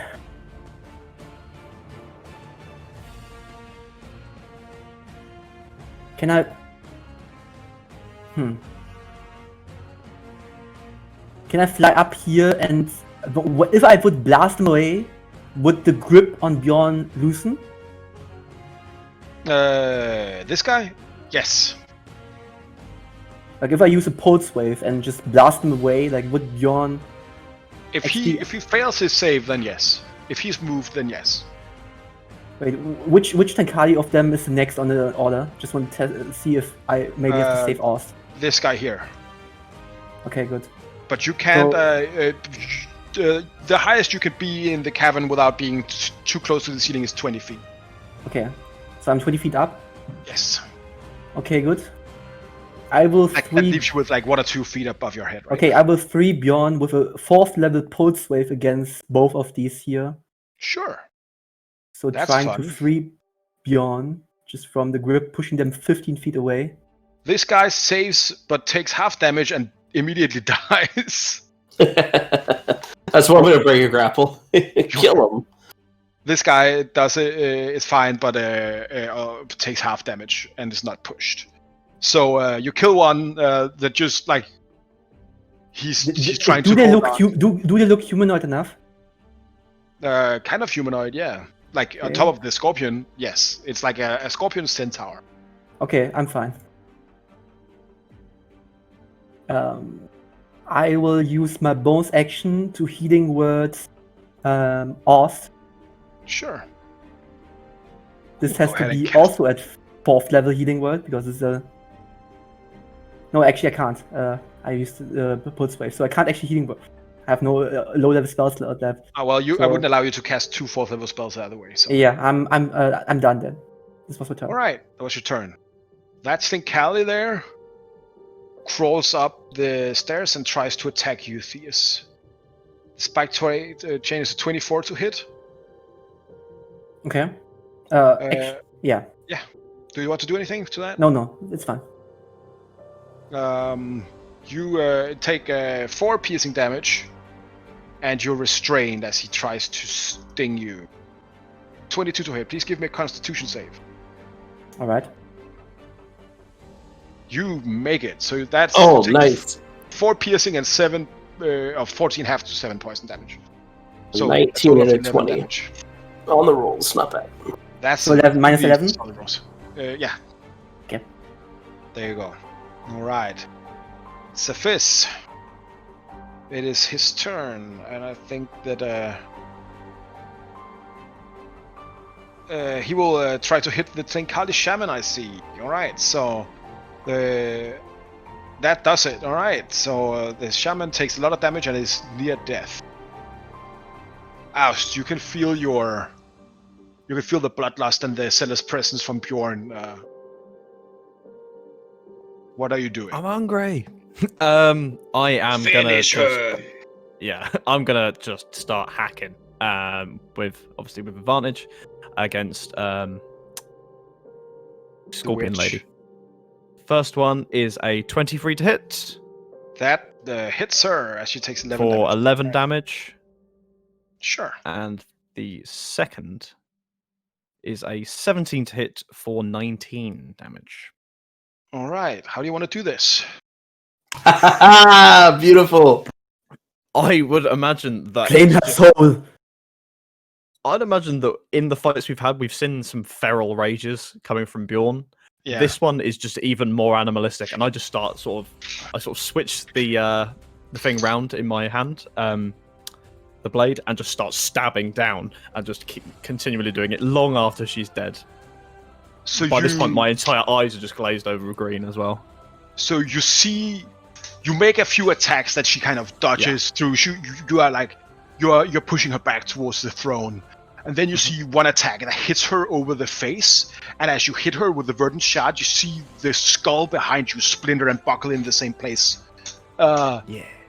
She sways, almost dead as you get another swing, and with this, her head is broken in two, and you see the skull behind you again, just kind of buckling under the weight of the verdant shard. And as you start to stab and just attack the corpse of this Tenkali, which the skull behind you is also pulverized. And I regain 16 hit points because of my Hexblade Curse. So Nice. And I would say, just for flavour, I'm probably stunned next round because I keep stabbing. You keep stabbing. All right. I'm just gonna I just keep just turning his finger into pate. Going for seconds. Got it. All right. Well, that was evil. You exactly got her hit points. Good. All right. The Tenkali shaman, looking at this, will make a morale check.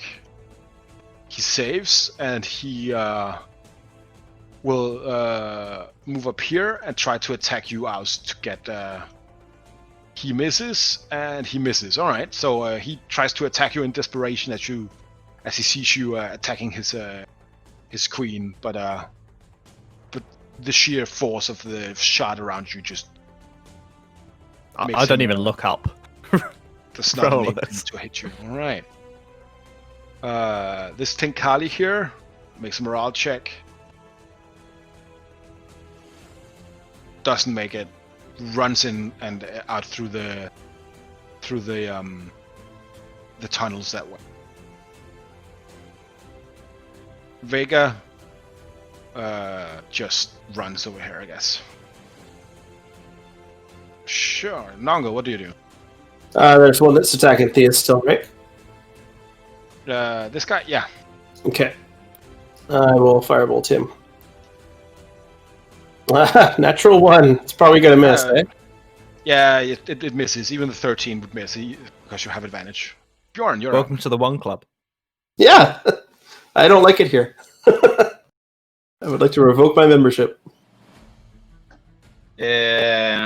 Reckless. Oh, not that one. Reckless. The one next to me. Oh, well, how do you want to do that? That's a really nice crit there. Oh, they're 46 points of damage? Jesus. Yeah, I think that getting inspired from Oust, I do almost the exact same thing. It's just a blender in here right now. Smashing the thing to bits and pieces. All right, you're just, completely destroying that one. All right, that's fine. He is very, very dead as well. There's only one left. Theus, you're up.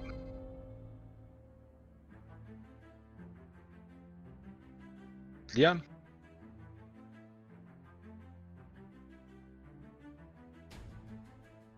Which one's still up? The one fighting you. There's one underneath the. I can't. Yeah. Okay. You're grappled by it right now, right? Yeah. Okay. Restrained this man. Yeah. If I'm currently grappled, I use Distant Whisper, will he run past Bjorn and Ost? I guess he would, yeah. Okay, good. So I will use a 4th level Dissonant Whisper this time. A little overpowered, eh? And make it so that he runs past Bjorn and Oz, so they get the attack on hit probably. Hopefully. He does not make it. Meaning Bjorn and Oust, please make attacks of opportunity. I'll allow him to first. Yeah, he takes a leg off, I guess, on the way. I'm happy to make a wisdom saving throw to see if I actually do look up from just hacking at this guy if you want. Sure. Based on a DC you choose. So 22 from mine and 22 from Bjorn, so 44 points of Okay. damage. It's an 18. So I'm happy to make an Alright. attack if you want. It depends if that's high enough. Actually, Bjorn kills it because I forgot to give it the psychic damage. Oh, okay. Oh, there we go then. So it lumps towards Oz, just as Oz looks up, and then just as well, oh, enemy is coming, Bjorn has already cut his legs off. That leaves And then you I just go back to stabbing. Alright, and with that, you have completely destroyed these enemies with no problem, it would seem. Alright. Good job, I don't know guy. about no problem. With some problem. Mild issues. Evan just returns. Just as we have. Hey guys, what did I miss? You Two missed of the us are just battle. hacking. Just Alright. You get in for this. What do you guys do as the sounds of battle in the echoey cave dies down? You see all the people inside there, Cephis, as you're moving towards them, have retreated to the end. They're kind of huddled up in the back, trying to get as far away. But as you come down, an old lady takes a few steps forward and says, "Is it over? Are you here to free us?"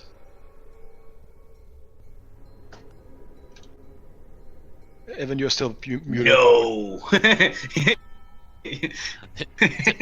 Safis would like to answer. Welcome the to questions hell. In order. Yes, and then also yes. And Safis will immediately get to work on unlocking the door if it is locked. Oh. Whoa! We're off board! Sorry, guys. Oz will Alright. take Noggle will take a look at Oz. Is he still hacking away at this thing or what? I'd imagine I'm kind of on the wind down from hacking. I'd probably just spew up a load of green dust and just kind of look back, sort of just with 1,000 yards. Alright, so To I be will. clear, the entire you time I've vomited. been ranting. You vomited the Green green dust. dust. Yes. I'm probably just ranting to myself in Sylvan as well at the same time. But yeah. I will. Pass V1. I will cast Detect Magic. Oh, she has a spell slot for it. Why the hell not? I will rush over to Vega. The others first. I will do this last. Let's the other first. No new magic as far as I know, apart from the magic that's normally on me. Oh yeah, I'm looking at the bodies and the chest and Oh. stuff. I'm looting. I don't. You're beginning to loot through the things. Okay, sure. Absolutely. You do definitely see remains of magic at the skull. And you also see some magic What's left inside there? of the chest there. Safis! Safis is busy as Safis continues to open this door. Do you say Sure. inside the chest as well? Yes, it seems like there's something inside the chest as well. I'd yeah. probably begin to start trying carving it up, basically just trying to get to whatever's in there. I'll cast Mage Hand, see if I can open the lid. It explodes. Glyph of order. Oh, sorry. I thought you meant the witch's chest. Like her actual chest. Sorry. The treasure chest. Because you said the head. Sorry, my bad. Okay, yeah, I wouldn't be hacking then. Sorry. She made her choice. Is the chest locked? No, it's not actually. Does a Mage Hand open it? Yes, the mage hand can open it, and you find you've actually rolled some pretty interesting items here. Okay. Inside, you find a shield, a flail, and some gauntlets.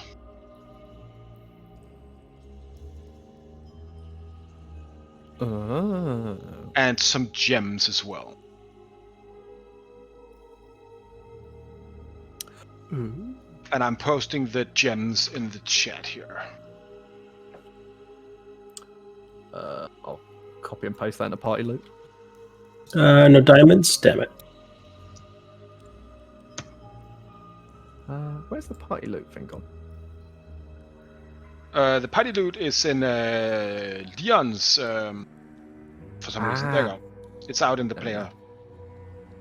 Alright, I'll click and drop those into the... I'll just put it into the journal just for the moment because it's easier to do it in there when it's sundry. And then we'll... there we go. Yeah, like in handout or something. Like journal makes more sense than an inventory. Like. Yeah. I'm just putting it in there for the moment so we can keep track of it. Yeah, I have a very, very cool module for you, Aurora, that I want to show you about inventory management. Sure.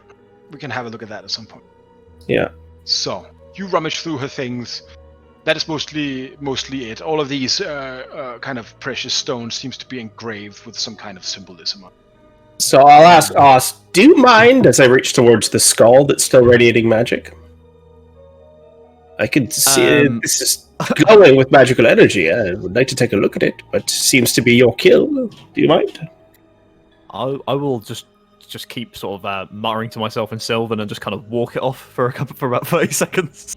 Just kind of sort of Alright. on my back. But yeah, also I'll leave you to it for the second. Yeah, Austin's basically speaking Chthonian to himself, which is more or less Latin. So, Alright. So now we'll take the gauntlet, the flails, the gems, the shield, and the skull, pop it into his bag of holding. You can't. The skull is very large. The skull is... Oh, okay. Well, then I'll plant myself down, pull out my pearl, and I'll start ritually casting Identify while you guys go and save people. If there's any healing that needs to be done, I have some aid available, and I have some powerful healing magics if anyone's in dire need. But until then, I'll just be examining this strange skull. Alright. Theus, you were talking to Vega, is that it? Okay, she's hurt, right? Yeah, a little bit. Like, she's mostly just roughed up. She's outside of danger, so she's kind She's of injured, right? Like, yeah, she's in pain. Like she's getting the acid kind of out of her fur and trying to. okay, I will use a 4th level healing word to restore her. Okay, all right. Go ahead and do that. It's not showing up for some reason. Well, no, what's happening here? There's a dome suddenly appearing. Detect magic. I'm just fucking with it. For some reason, my healing word is not. Wait, I reload.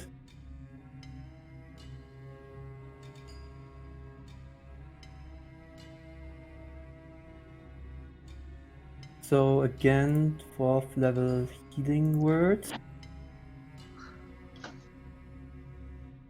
You may need to remove the spell and re-add it. Yeah, probably. You can right now. You can just roll 144 from the simple rolling. Yeah, it's 44 plus 5. Yes. So roll.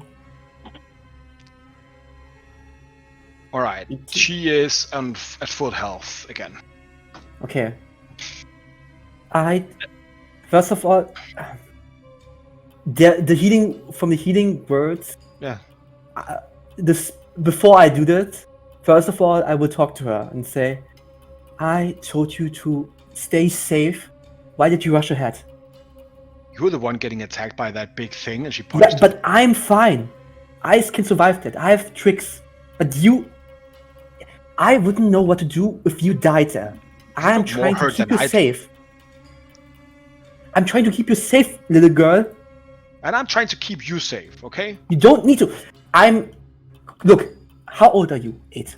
And you don't. I'm much older than you. I'm 4 times your age. I'm fine. You have your future ahead of you. And I need you to remember that this is not the same as before when you were in that cult. You have now someone that cares for you and wants you alive and safe. And I will keep you alive and safe, but you have to trust me and work with me for that. Do you understand? Give me a persuasion roll. I can only roll lowest is a 10. So this is actually it's actually 10 plus 15, so it's a 25. All right, 25. She looks at you. Okay, I'm sorry. And you see her eyes dart over to the kind of prison on the other side of the cave. She whispers, like her voice almost beyond hearing. She says,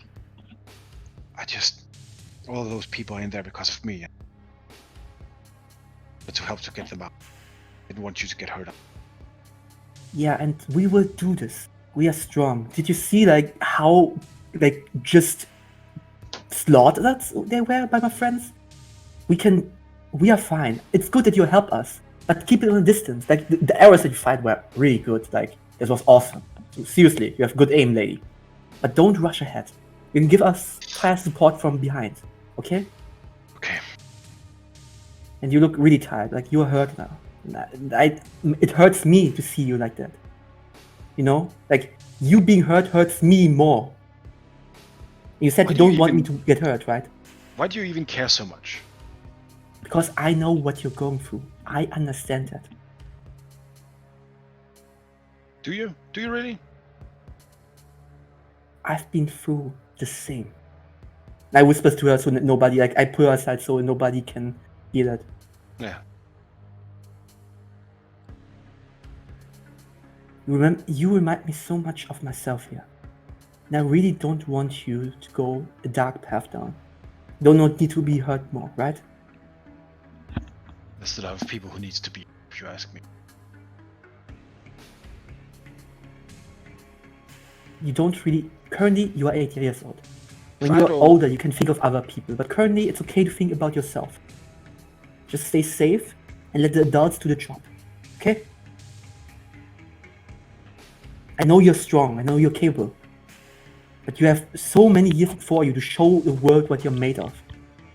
If you squander it now, then there won't be a tomorrow anymore. Do you understand?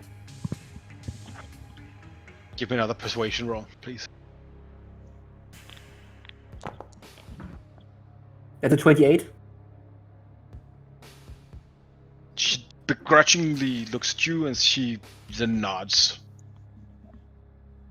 Okay. You're tired. You're a little bit hurt. Come with me. Maybe can I make a performance check to like sing a lullaby to her so she calms down and use it as my healing word? Yeah, sure you can.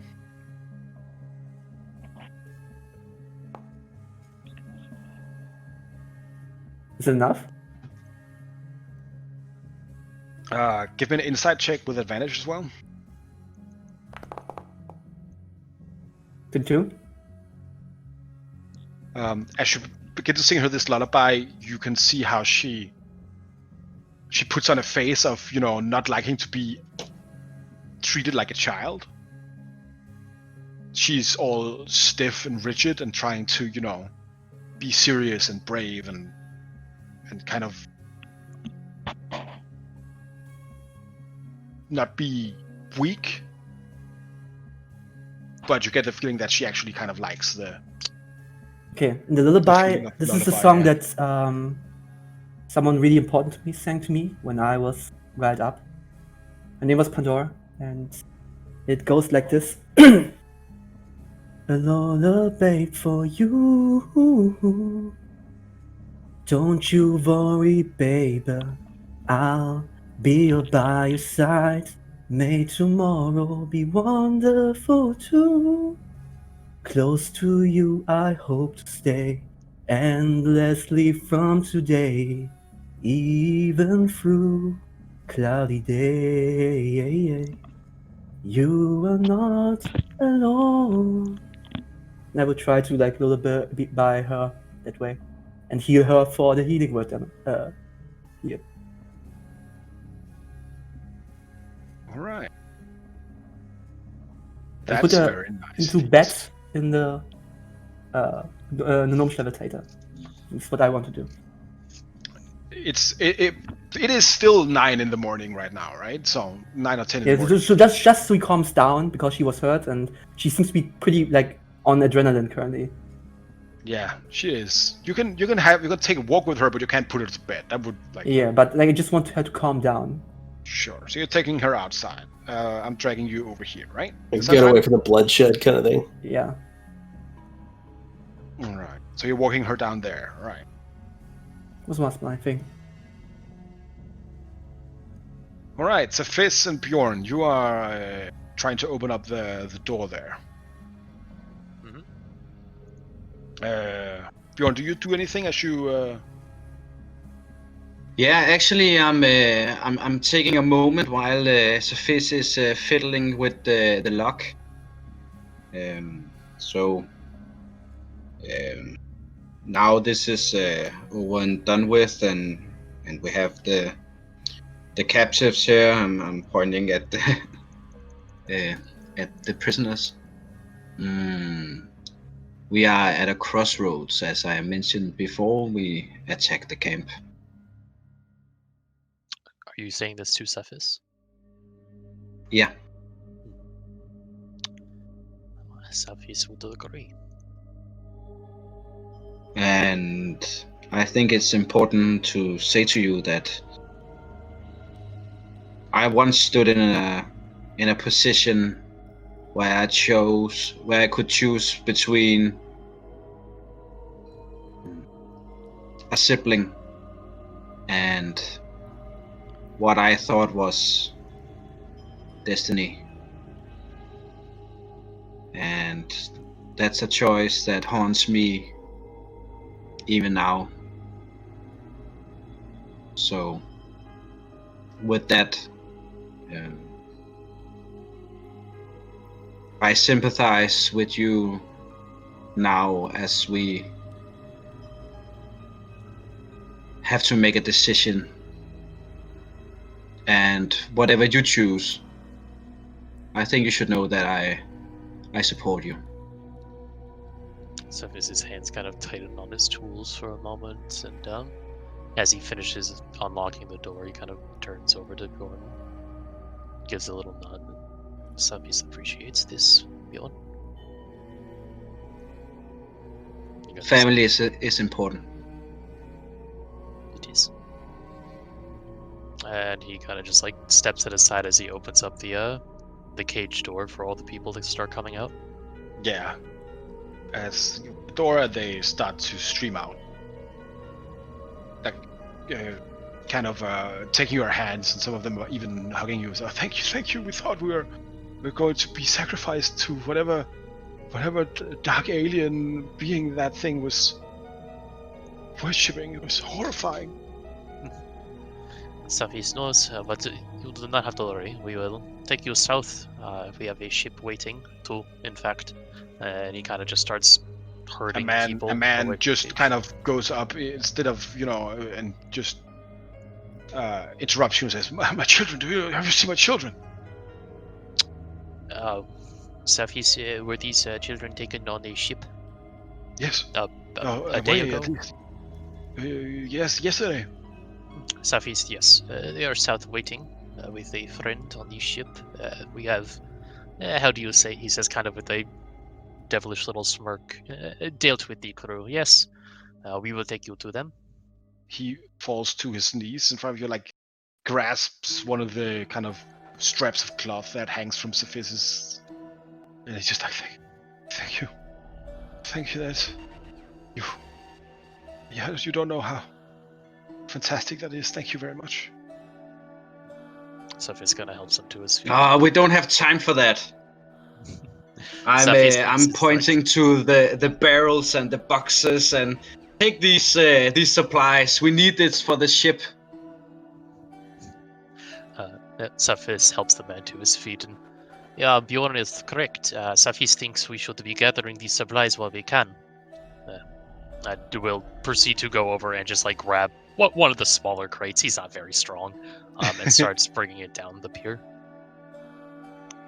Or actually, no, he doesn't. Inside that chest, are you opening that? Well, hold on. Before they do that, Bjorn, can you handle this? He kind of just motions toward the crowd of people. I'm forming a supply line, so the people, and Björn doesn't care. They are relieved. He forms a supply line for them to fill the Gnomish levitator with whatever the boxes contains. Wonderful. All right, so Cephas kind of gives a quick little nod, and we'll just, before anything else, trot over to Nurgle and Ost. Safis heard his name be called earlier. Is his assistance still required? No, we just thought we may have a lock on this chest, but we're able to deal with it. Wonderful. Cephas will head back, and now he will open the chest over here. Inside, you see a lot of oversized tools, hammers, picks, saws. Like, it seems like these Tenkali might have gotten these as some kind of payment for the slaves that they sold to the. So Cephas will make a note of pushing those over the side of the cliff he's next to, so they sink into the river. All right, sure. And then, so you said there was like digging over here on like the north side of this tunnel? Yeah, there's like a lot of kind of tunnels into the cliff burrows. Yeah. Cephas wants to kind of go over here and listen for a little bit, and if he doesn't hear anything, just kind of quickly like go inside and take a quick peek around, just to determine if like these are like construction or excavation. Give me a perception check with advantage. Yes. Let's say find it. There we go. Because this is very much your area of expertise. Yes. Would you? So perception is a 24. If you want an Alright. investigation, I can roll that too. Yeah, give me an investigation as well. 13. As Cephas closes his eyes, you begin to hear the sounds whooshing through these caverns. They have been cut out, but it's artificial in the same way that a beehive is artificial. Okay. You can hear air. There's another entrance or exit. And then you hear something moving, like it's hard to describe. How maybe something rustling in some kind of straw, maybe. You're not sure. It doesn't look like big things. Cephas has a good idea of what this is. And kind of taking a little glance over his shoulder, seeing everyone's kind of preoccupied with this, that, or the other thing. We'll go to investigate this noise and presumably find a nest. Yes, you find the nest with a big kind of bunch of like dark green eggs. Give me a nature check, please. Right. Here's his nature stats. They are coated in this kind of dark green mucus almost. So they are slimy and not just like in a nice shell. That's terrible. 14. You remember that you shouldn't touch Tenkali eggs, but you don't remember precisely. All right.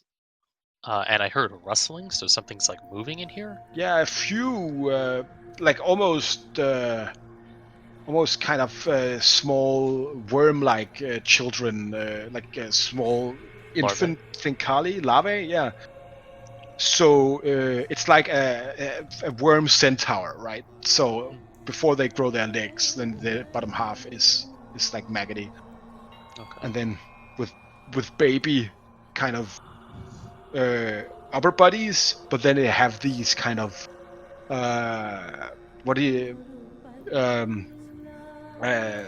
pinchers that ants have as well, like ant teeth. What do you call that? Ant teeth. Yeah, pincers. You're Pincers. right. They are quite disturbing to look at. All right. Well,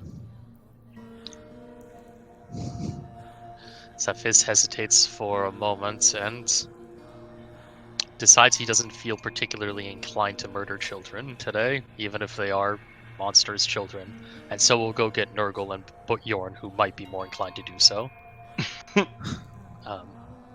Stopping by Bjorn first because he's just right outside.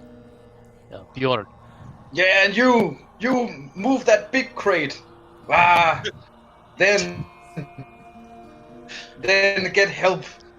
Yeah, what's up, Sophis? Saphis has found a nest of it just motions around him. Chinkali.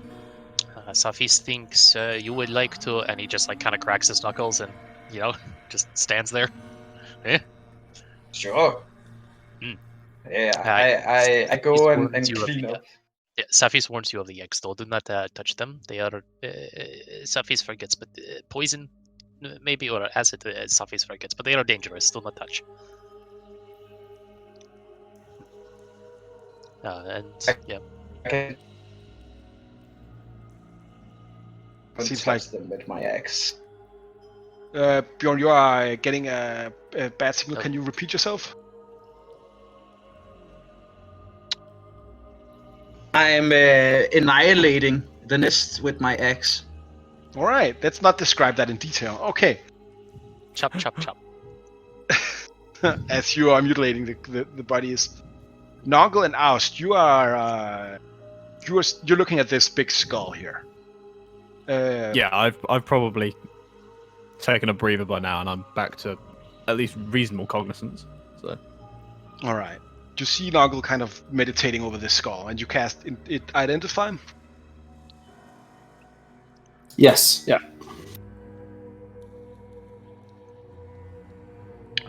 How are we going to play this? Can you please post the identify spell for me, so I can get the raw on it? Yeah. Give me a sec. Whilst he's doing that, I'd quite like to just sort of essentially take a decent look and investigate the altar and the skull, see if there's any kind of writing on there as well, any kind of engraving, and then just kind of try and identify the source of the skull as well, like where it's obviously come from. Sure. Give me a history check. Sure. Where's there it is. That is a dirty 20. Dirty 20. This is some kind of dark god, but not a big one. This seems like this altar was dug up from the ground. This is like old Kalari kind of things. And Noggle, as you're casting Identify, you see the crystal, which was almost pale and dead, like begins to glow a little bit, and you can hear a voice that mimics the glowing of the crystal. What happened? Does Ost hear the voice as well? I'll let you decide. No. Sure. Do I see the glow though? Yes, you do see the glow. Cool. All right. So this is coming from the crystal that's jutting through the head of the skull. Yeah, the destroyed, kind of pulverized skull. Okay.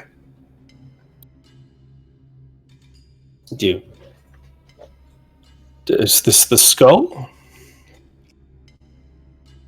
What? I'm saying this in Gnomish. Does it speak Gnomish? It speaks directly into your head. Oh, okay. So I can talk to it in my head. Yeah. Okay, cool. So I'm looking at a skull with a crystal through its head. That's my final vessel.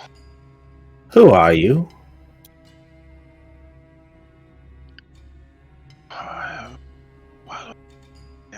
It's almost like God. It's so long ago I had everything. So long ago I was some. Perhaps I know who you were. Tell me about yourself. Remind yourself about yourself. I am Okan the Defiler. Can I make a check? Yeah, give me a religion check. No problem. Oh, that's natural 1, but that's a 16 and a natural 1, so... You also still jinxed have that. you also still have your inspiration. I will remind you.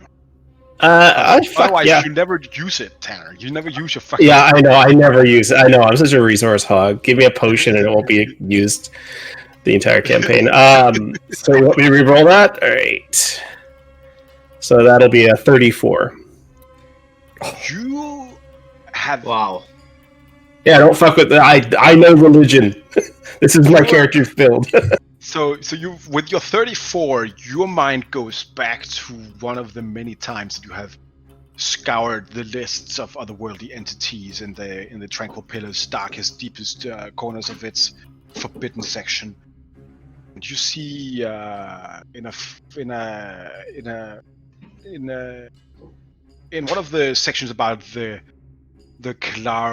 old Kalari religion, you see that there was a circle of demons that all served the Lord of Darkness, and and his lieutenants were all big kind of demigods in their own right, and one of them was indeed Okan the Defiler.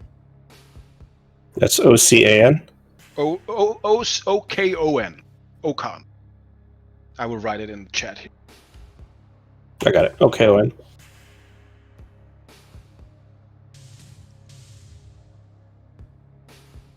So he was general of this demon that was worshipped. Yes. Or like if you had, he's like a right hand man to the Dark Lord, right? And the Dark Lord is known as the Dark Lord? The Dark Lord or the Winter King, yes. I will respond to the crystal. Okan, the Defiler, you were a general for the Winter King. In Old Kalari, of course. Yes. My liege. That was before they killed us all. Yes, I'm afraid your demonic circle has come to an end through history. What leaves your spirit tied to this place? It was. But now it seems you have released me to whatever comes out of this. I have released you? Or killed me. I didn't kill you. You were dead when I found you. And as you say that, you begin to hear the humming of the Verdenshard behind you. That starts up in your hand, Oust. So I was going to say, whilst all this is going on, not hearing anything, I would probably I'd probably pull out some parchment and then just put the words "feed," scroll it onto the parchment, and then pop it into the scroll. Take out the parchment. You see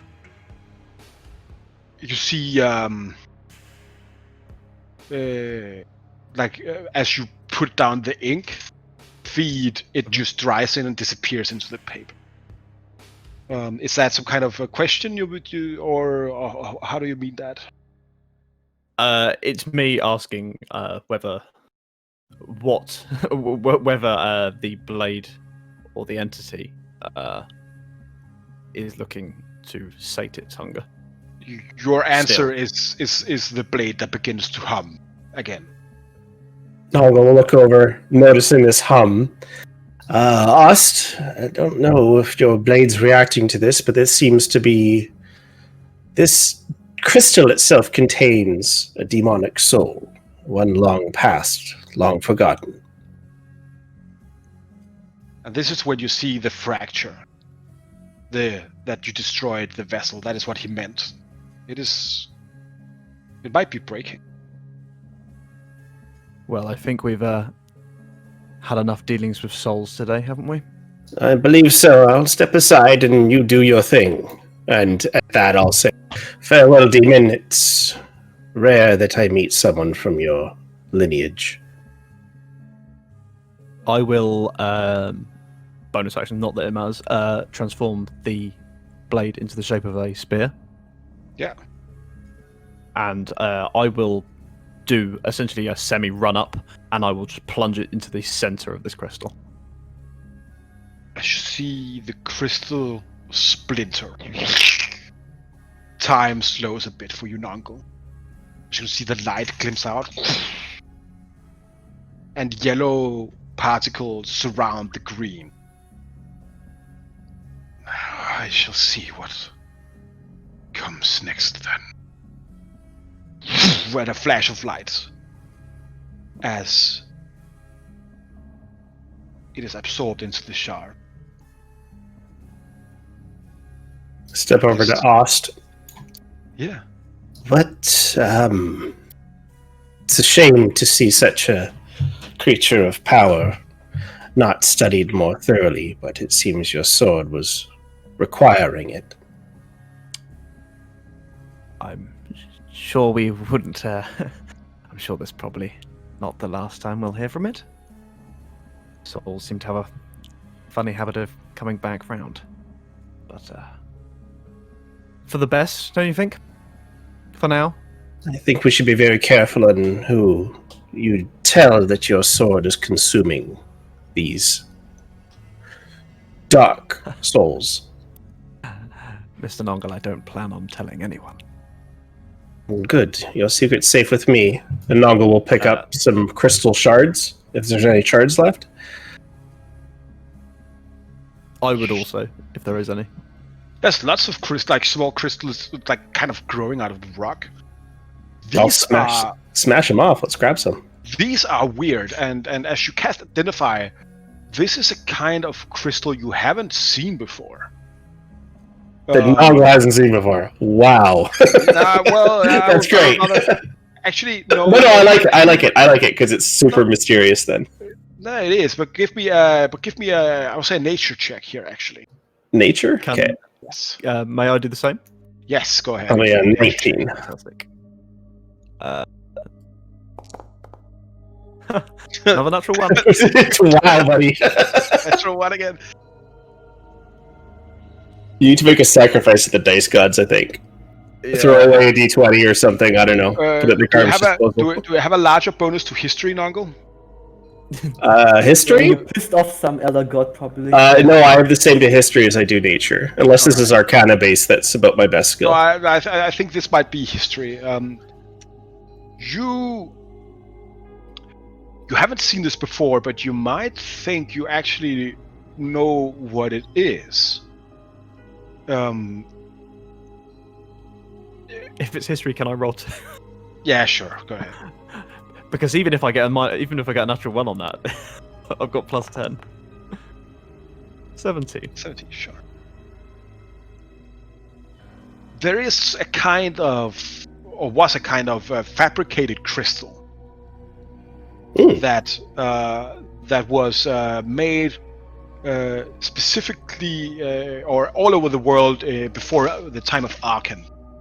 But specifically in old Skywrath, the large magocracy to the east of the Grey Rim Mountains, and they could fabricate out of pure raw magic power and stone. They could make what was called Arcanite or Magicite. Arcanite was called for a brief period, but before that it was Magicite, and that can be used basically to power any kind of spell as a universal reagent or material component, basically.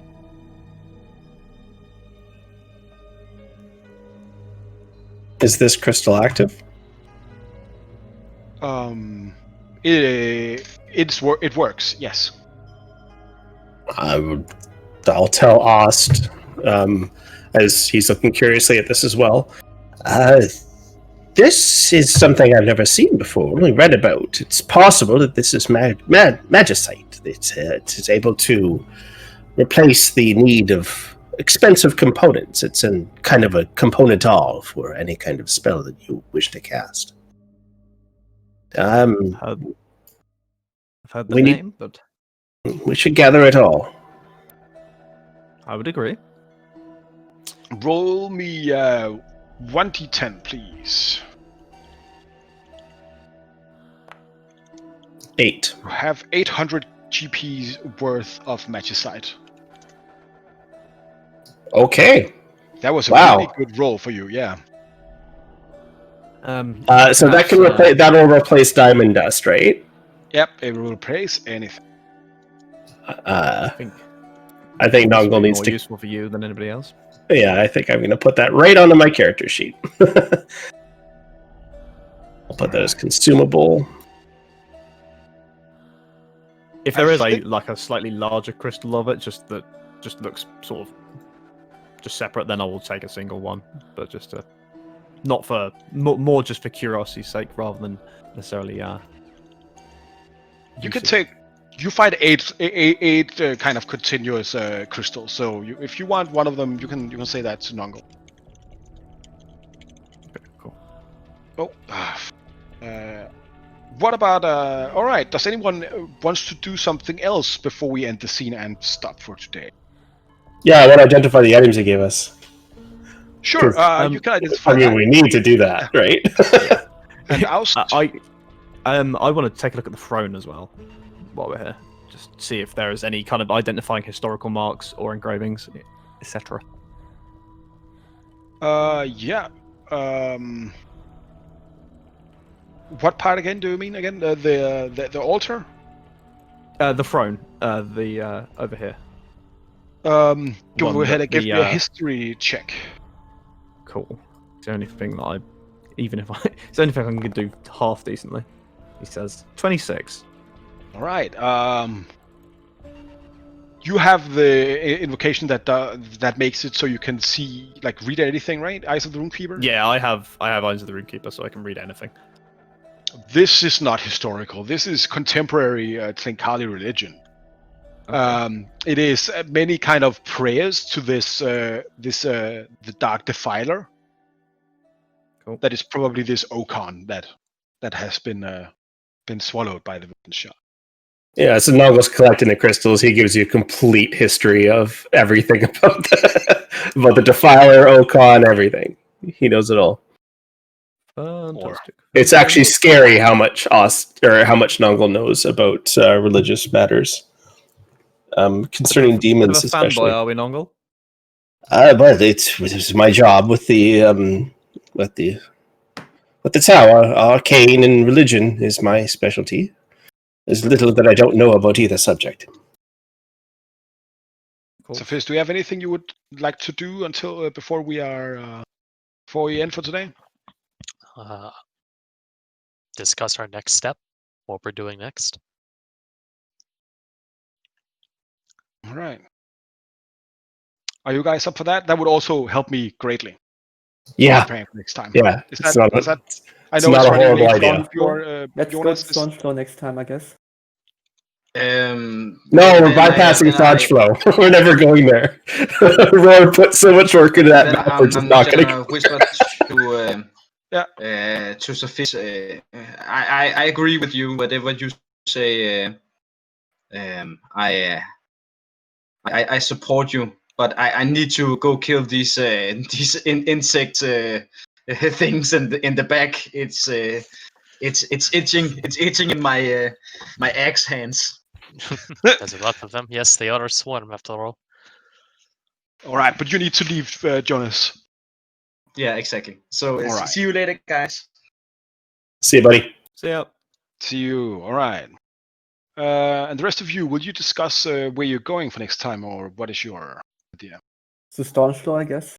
How long does it take? How many days? so we can just essentially just subtract the days worth of rations. If did we find actually It's a rations? very Or no? big leap of logic that we're going to staunch flow right after this. Yeah, we have half of Sophia's family in chains in Rafajar, haven't we, or something? There's 100 miles to 200 miles to staunch flow. And if you go to Rath Hajar, it's 100 miles. We go to Rath the Jar then, right? I say we do the triangle. We go round. The only thing that was stopping us was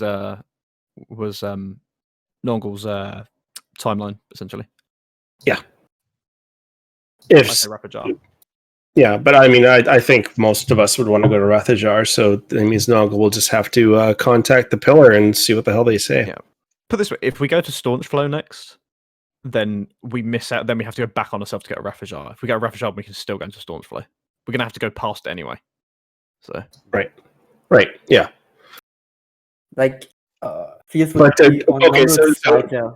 So, but let's- don't we need to go down to Fida What Hajar does- first. What does Cephis say? Because I think that's relevant as well.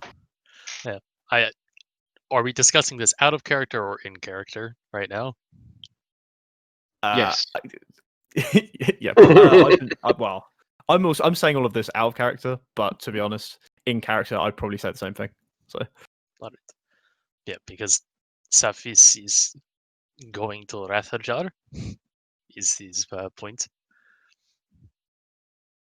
After we drop these people off somewhere. At Fida Hajar is where we're dropping off the people. There's well, technically, we don't have to drop them off. We can just send the boat to Rafajar and then we go on the Levitator. Could we go to Fidaja first? Well, we could just take the Gnomish Levitator to Rathajar and send the boat down the river to Vidahajar. We do not need to go with these people. I can just send a sending to the There there's is something that I would at least do directly, like Fierce would like to do directly in Fidaja. I don't know how long of a What would Safis would like to know what Theus has in mind for Vidahajar? I just want to directly send her off and make sure that she takes the right boat to where I would like to send her. Would you be happy with Saldin doing this for I you? want to do this directly. I would not be happy with Salden doing this. Also, Saldin would be coming with us, as he is That's a stated. good point. Yeah, I do. Yeah, Yeah. and there's a road from Fida Hajar to Rath Hajar. That way we're not traveling across the. Certainly. True. But we may also And- just take the boat to Rathajar and just send them from a ship there. Rathajar has many docks and rivers that empty out into the ocean.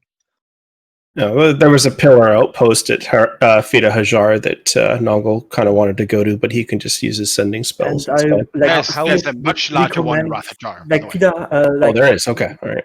Rathajar Yes, is one of the only recommend- places in Cerenar that has a pillar, and not just a spire or a tower. Oh, perfect. Okay. It has a big Fierce cathedral. would Sorry, just Theus. recommend that when we send these people off, I would not do it directly in Rafajar, as there are some unsavory folk there.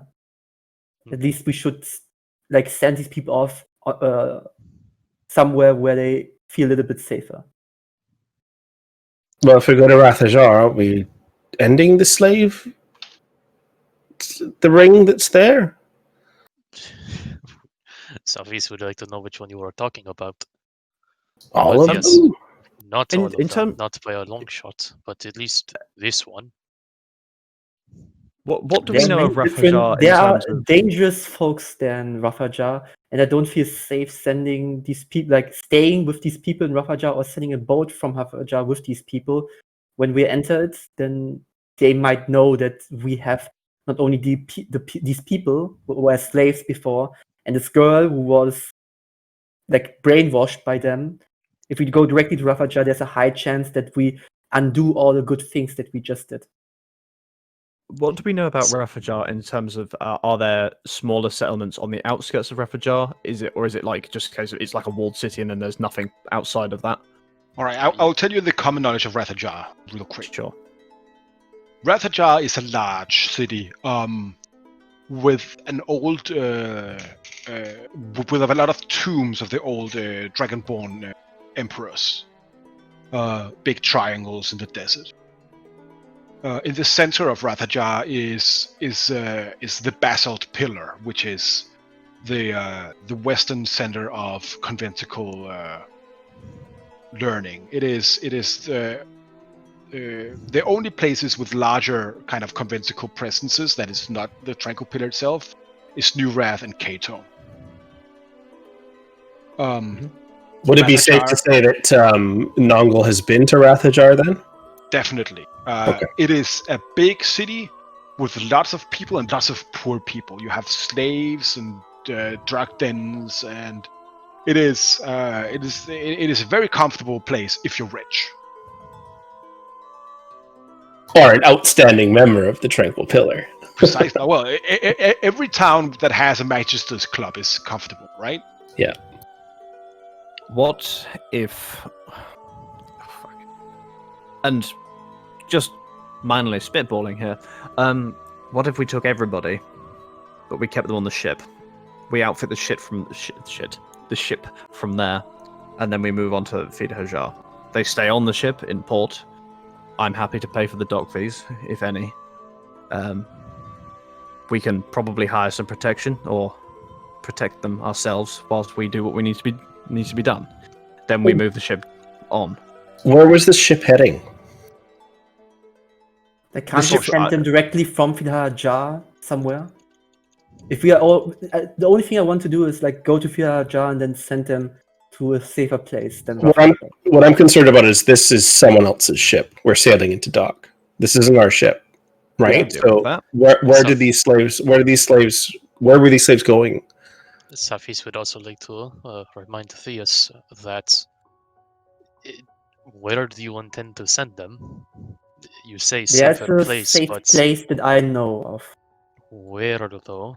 Are you sure In the any of Ivory them are Isles. willing to leave their homes? Well, at least the children. If we're going to the Well, island, the if they children take, have if, their parents, Theus. Savis disagrees that they are willing to part with their children at the behest of a single man. if We they're going, can ask them at least, like those who do not feel safe currently and who wants, like at least the children who wants to go to a safer place. We can send them from the port from Fida Hajar to a safe place in the Ivory Isles. I know a place there.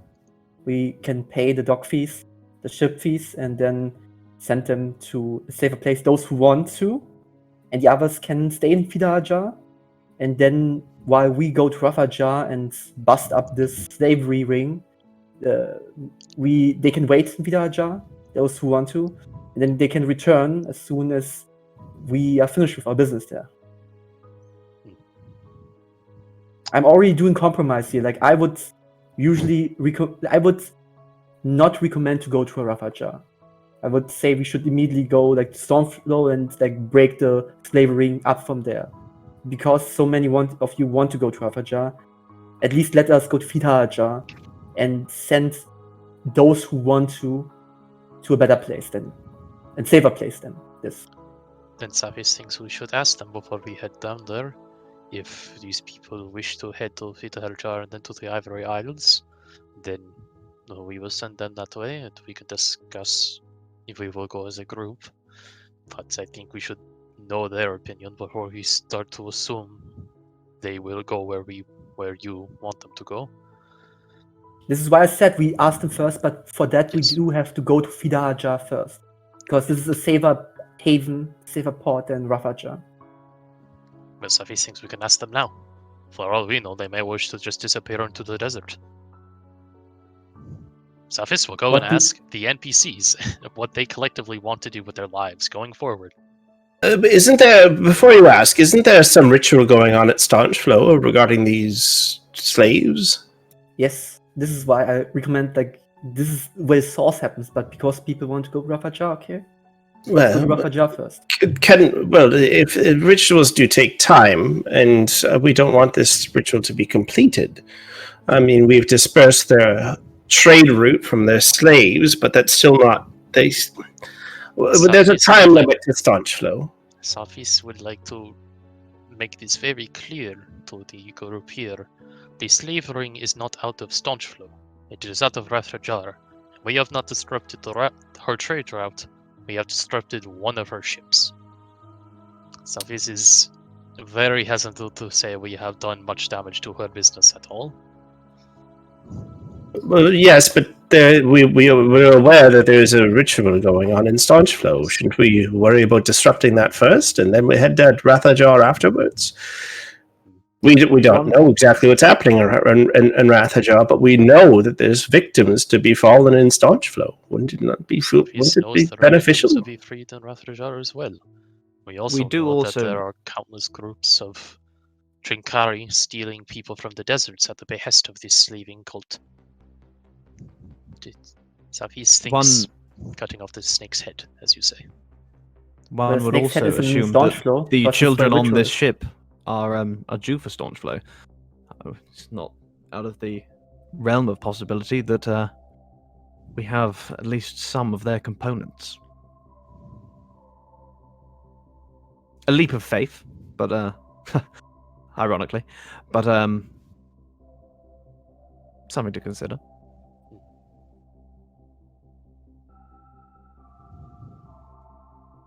So what do the people want? Safis, are you stuck on going to Rathajar? Is there no way we could persuade you possibly getting there next instead of now? Safis' family has been captured by the slaver. Safis will not leave his family to her hands. Well, then there's no questions asked. If one of us, we shouldn't split our numbers. We shouldn't do. If it's necessary and he has to go, then we have to go with him. I'd rather proceed with the personal connection than some people I've never met in a town I've never been to, conducting a ritual that I've never heard about. Yes, you make sense. As much as I'm sure Staunchflow is a lovely place with a lovely layout and just beautiful maps. Oh no, don't worry about my map. That's fine. I can wait. I'm good. no, you have 2 weeks to make one for Rathajar, so you can make another one. No. He's just gonna switch them around. Actually, Staunchflow is where your family's being kept. So I will go to the group of children and the man and ask them if some of them would be interested in going to a safer place until we remove the bad guys and make the place safer for them again. So do you want to go to the port in Filajar first and take a ship and come back when it's safer? We want to go back to Kansmedefun. We can give up the levitator. Give him the levitator. Do some. No. That's the levitator is too small for all the parents and all the children. Well, perhaps I could spend a few days and make it larger. Or I could make several of the levitators if necessary. It took me no more than a day to create that one. Do, however, remember that if it does stay large for over 4 hours, you do have to contact your apothecary. Yes. We can also take one of the. Very funny. We can also take some of the regular caravans leaving from Rathajar. So you don't have to go into the city; just meet them outside. I'm sure your friend, Mr. Saldin, can. But who would be after us? The Trinkali? You destroyed them all. That's possibly just one hive. There may be more. But yes, they will be disrupted from our actions. We can hire them some guards outside of Rathajar. Leave them. At least camp out. There are people who are after you and who employed these Tenkari. After us specifically? What have we done? Not you, but they want your life, they want your sacrifices. And you are easy prey. And these people are more powerful than some guards that we can hire, I think. Yes, but Theus, we release these people. They are no longer slaves. If they wish to head back into the desert, that is their decision. Should we not make decisions for them? Let them run straight ahead again into the arms of their previous kidnapper, I think. Just That give them a is their chance. choice to make. Yes, they No, are free. We would Then we we would are rather stay with you irresponsible. guys. We are currently have saved them, and we have at least a responsibility to make sure that they are at least safe for some while, and not let them Just- run ahead again in the hands of their captors. Well, Are then there- we can hold all the slaves at port. Sorry, we shouldn't be calling them slaves. Are Although there any- all, Are there any Twinkali in Rathajar? Does the man ask him? Savis Yeah. thinks there is likely one or two if they are to do business, but they are outliers far and wide. Then if there's no slaver Twinkali there, or people just kidnapping you on the street, then we would like to go there so we could go home. There might be people kidnapping you. This is why I told you, let's go to Fidajar and send you on a boat somewhere safe first. If people are after us, we will definitely. Can we get asylum somewhere? Yeah, I know a place, and you can wait Yes. there until it's safe again. And we- Wherever we can go with our children that's safe, we'll go there. Yes. Okay. CS, where's this place that is safe? A moment. I know please. of a place in the Ivory Isles. It's in Greenslade. I know people there, and it's safe there. I managed to hide myself there from very powerful people for some time. Safis would It's also like to weeks remind away. These are just people. These group of people were not taken because of who they are. They were taken because they were there. So they are not being hunted specifically by any stretch. They They are are just currently people. easy targets, So is Oh. every other citizen of the and they desert. know. The most dangerous thing is they know. And let me just tell you, if I was a slaver or a kidnapper, I would not let the people that I kidnap run freely around while they have information about how I kidnap them, or possibly even more about how I operate. So you're Safis would saying that we also- should deal with the slavers? Yes. Safis Yes, In would which like case- Then to- we first need to of go all, to let's Rathajar, get where the these people slavers to are. safety. Let's get these people to safety first. We cannot protect them at the same time while we're dealing with the slavers. I don't want to be forced in a situation where we just rescued them, then we are going Ev- for the slavers. Well, get one captured moment. again. Well, that takes us so long about a way. Could you send an envoy from Greenslade, and we can give them the ship, the This slaver takes ship? long. This takes like it's not even that long. Fidajar is not that far away from Hafajar. Like how long is the detour that we have to? Yeah, how long would it take to get from Fida Hajar to Rafajar? Either way, obviously. On 2 days? Foot, And, on foot a couple days. Even what about by boat from Fida to Rafajar? All right, I'm just putting the there. Right. So this is where Rathajar is proper, right? Mhm. So on foot to Fida is 60 miles, so 2-3 days. Okay, and by boat? In the roads, by- like 30 miles per day. Like it's 2 days. Yeah, so 2-3 days, depending on how they're traveling, right? Okay. And by boat it is a day and a half. Day and a half. So it's the matter. If you go directly to Staunchflow from where you are now, it will also be a day and a half to Rathajar. Oh no. Yeah, if you go directly to Rathajar from here, it would be 2 days, day and a half. So Fizz, do we know where your family are within the city, or do we just know that they are held captive?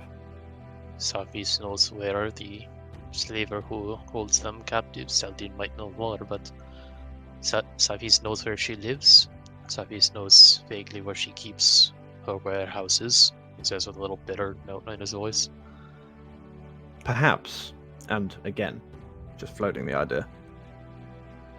And I do,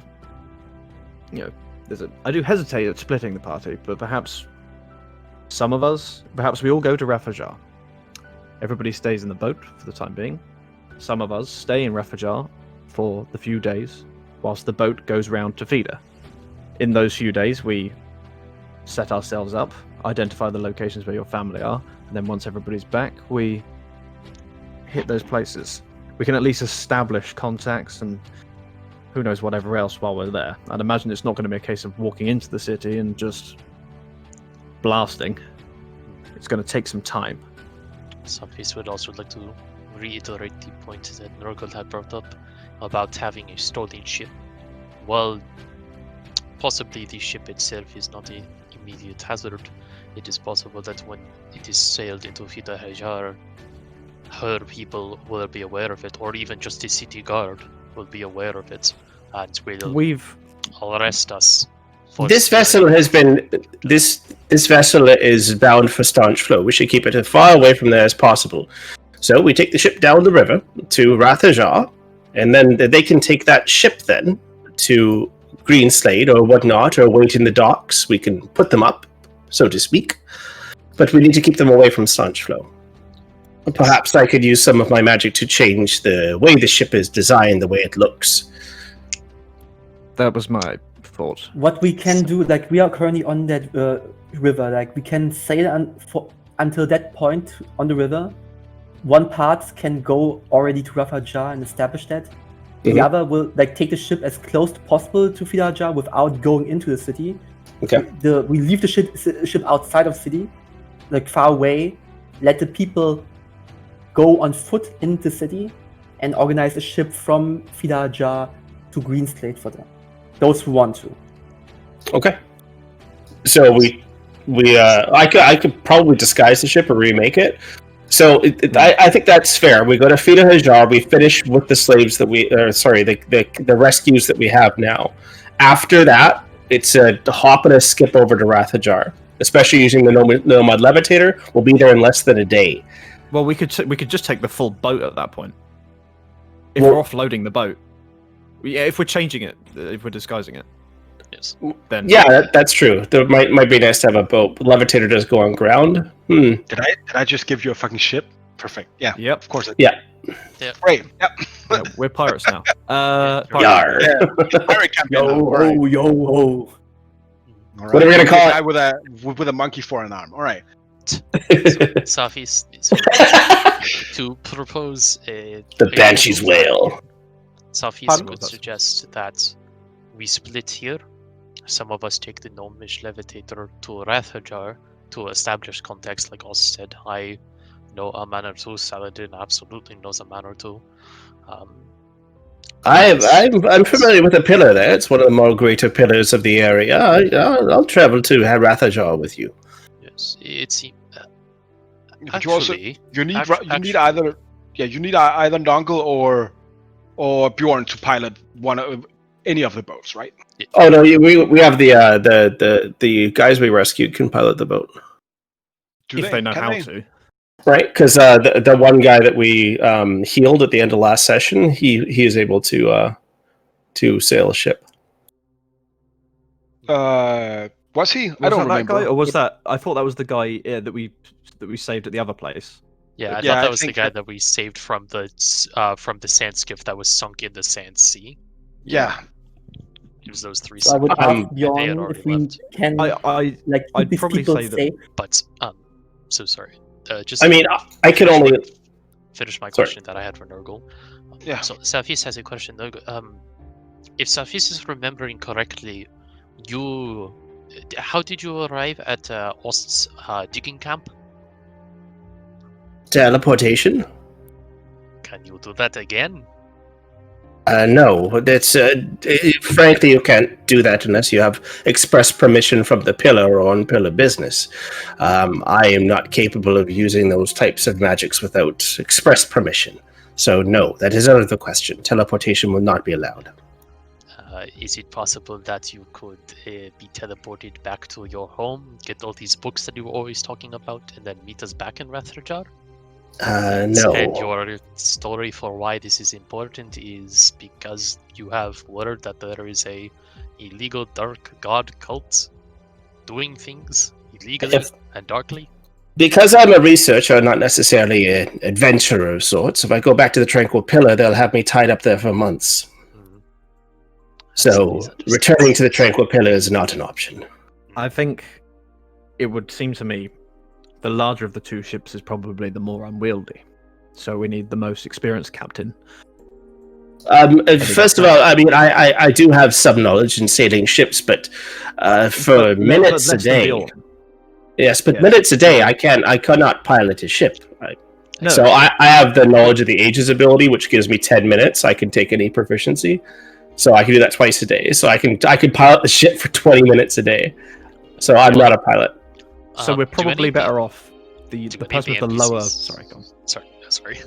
Do any of the NPCs have sailing like Roll skills it. at all? Roll a d20. Aces.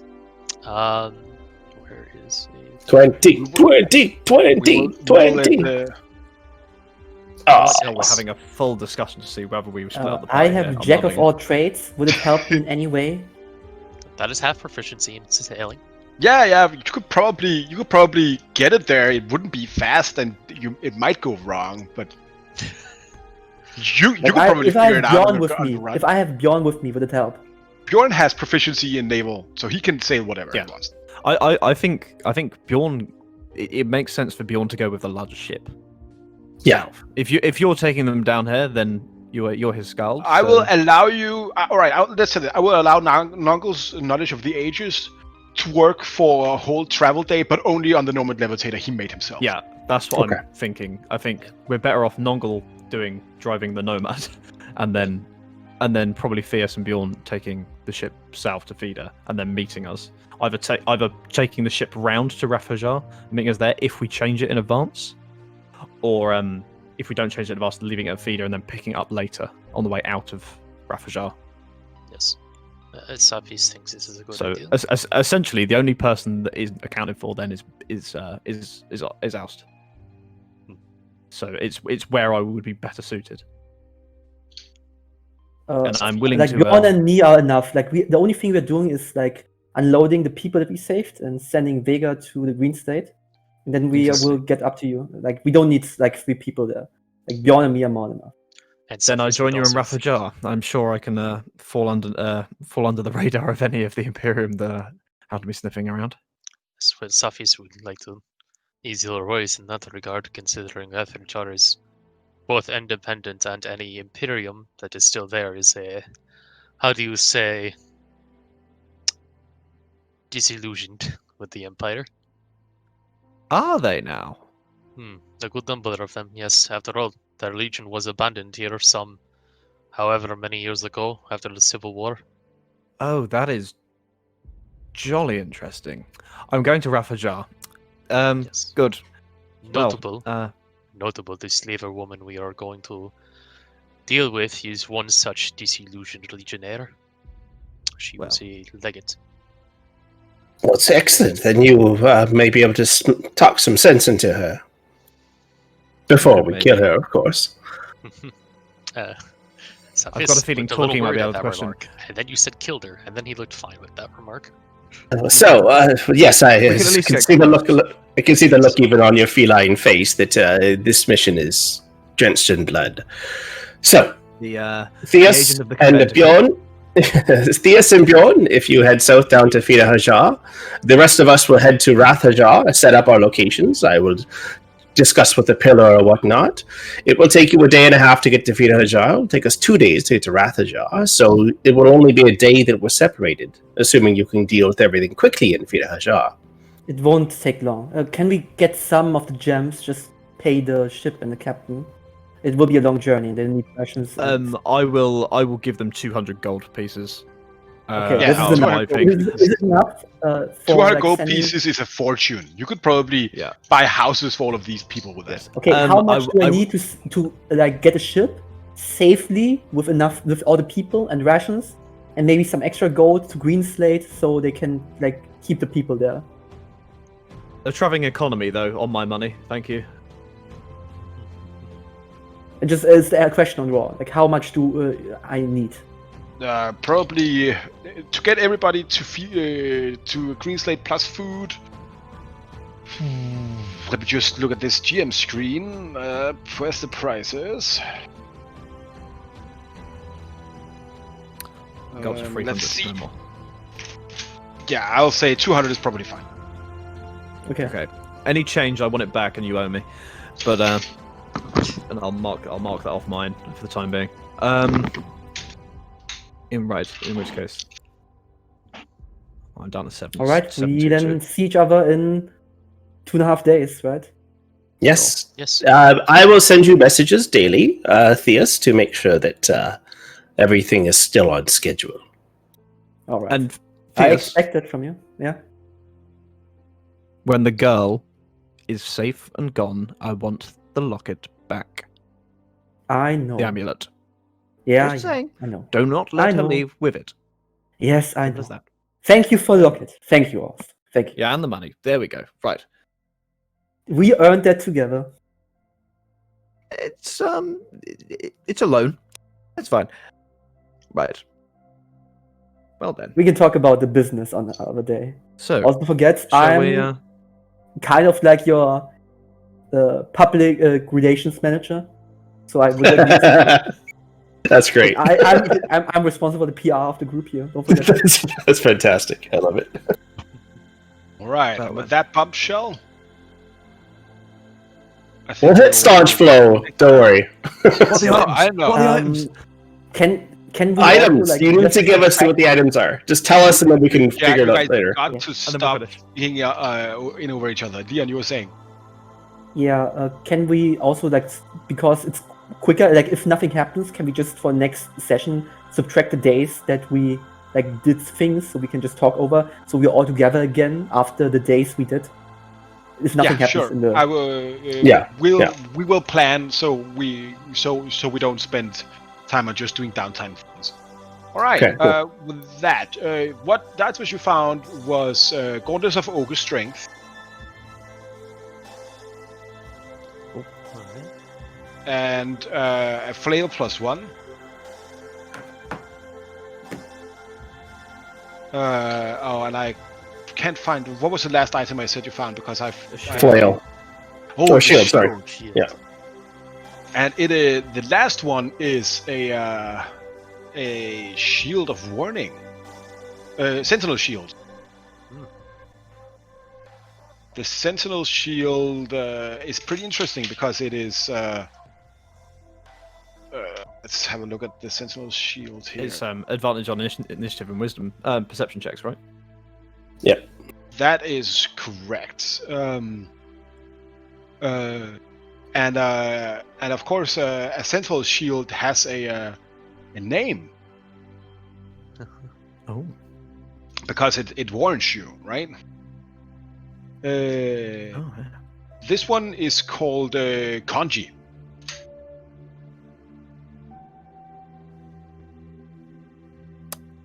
Cool. Knowledge of can't- power, pretty sick. but you can't really figure out, like, you can't really communicate with Kanji unless you are. It's not an Ascension magic item per se. No, it is yeah. more like if it warns you, it will probably warn you somehow, right? Gotcha. It's just said Kanji to warm you. Kanji. Yeah, it's a Pokemon's. And It's a then fucking you will Pikachu. jar. You will fix every problem with Saphys's family, and then at some point we might actually get to this beautiful map of Staunch Flow.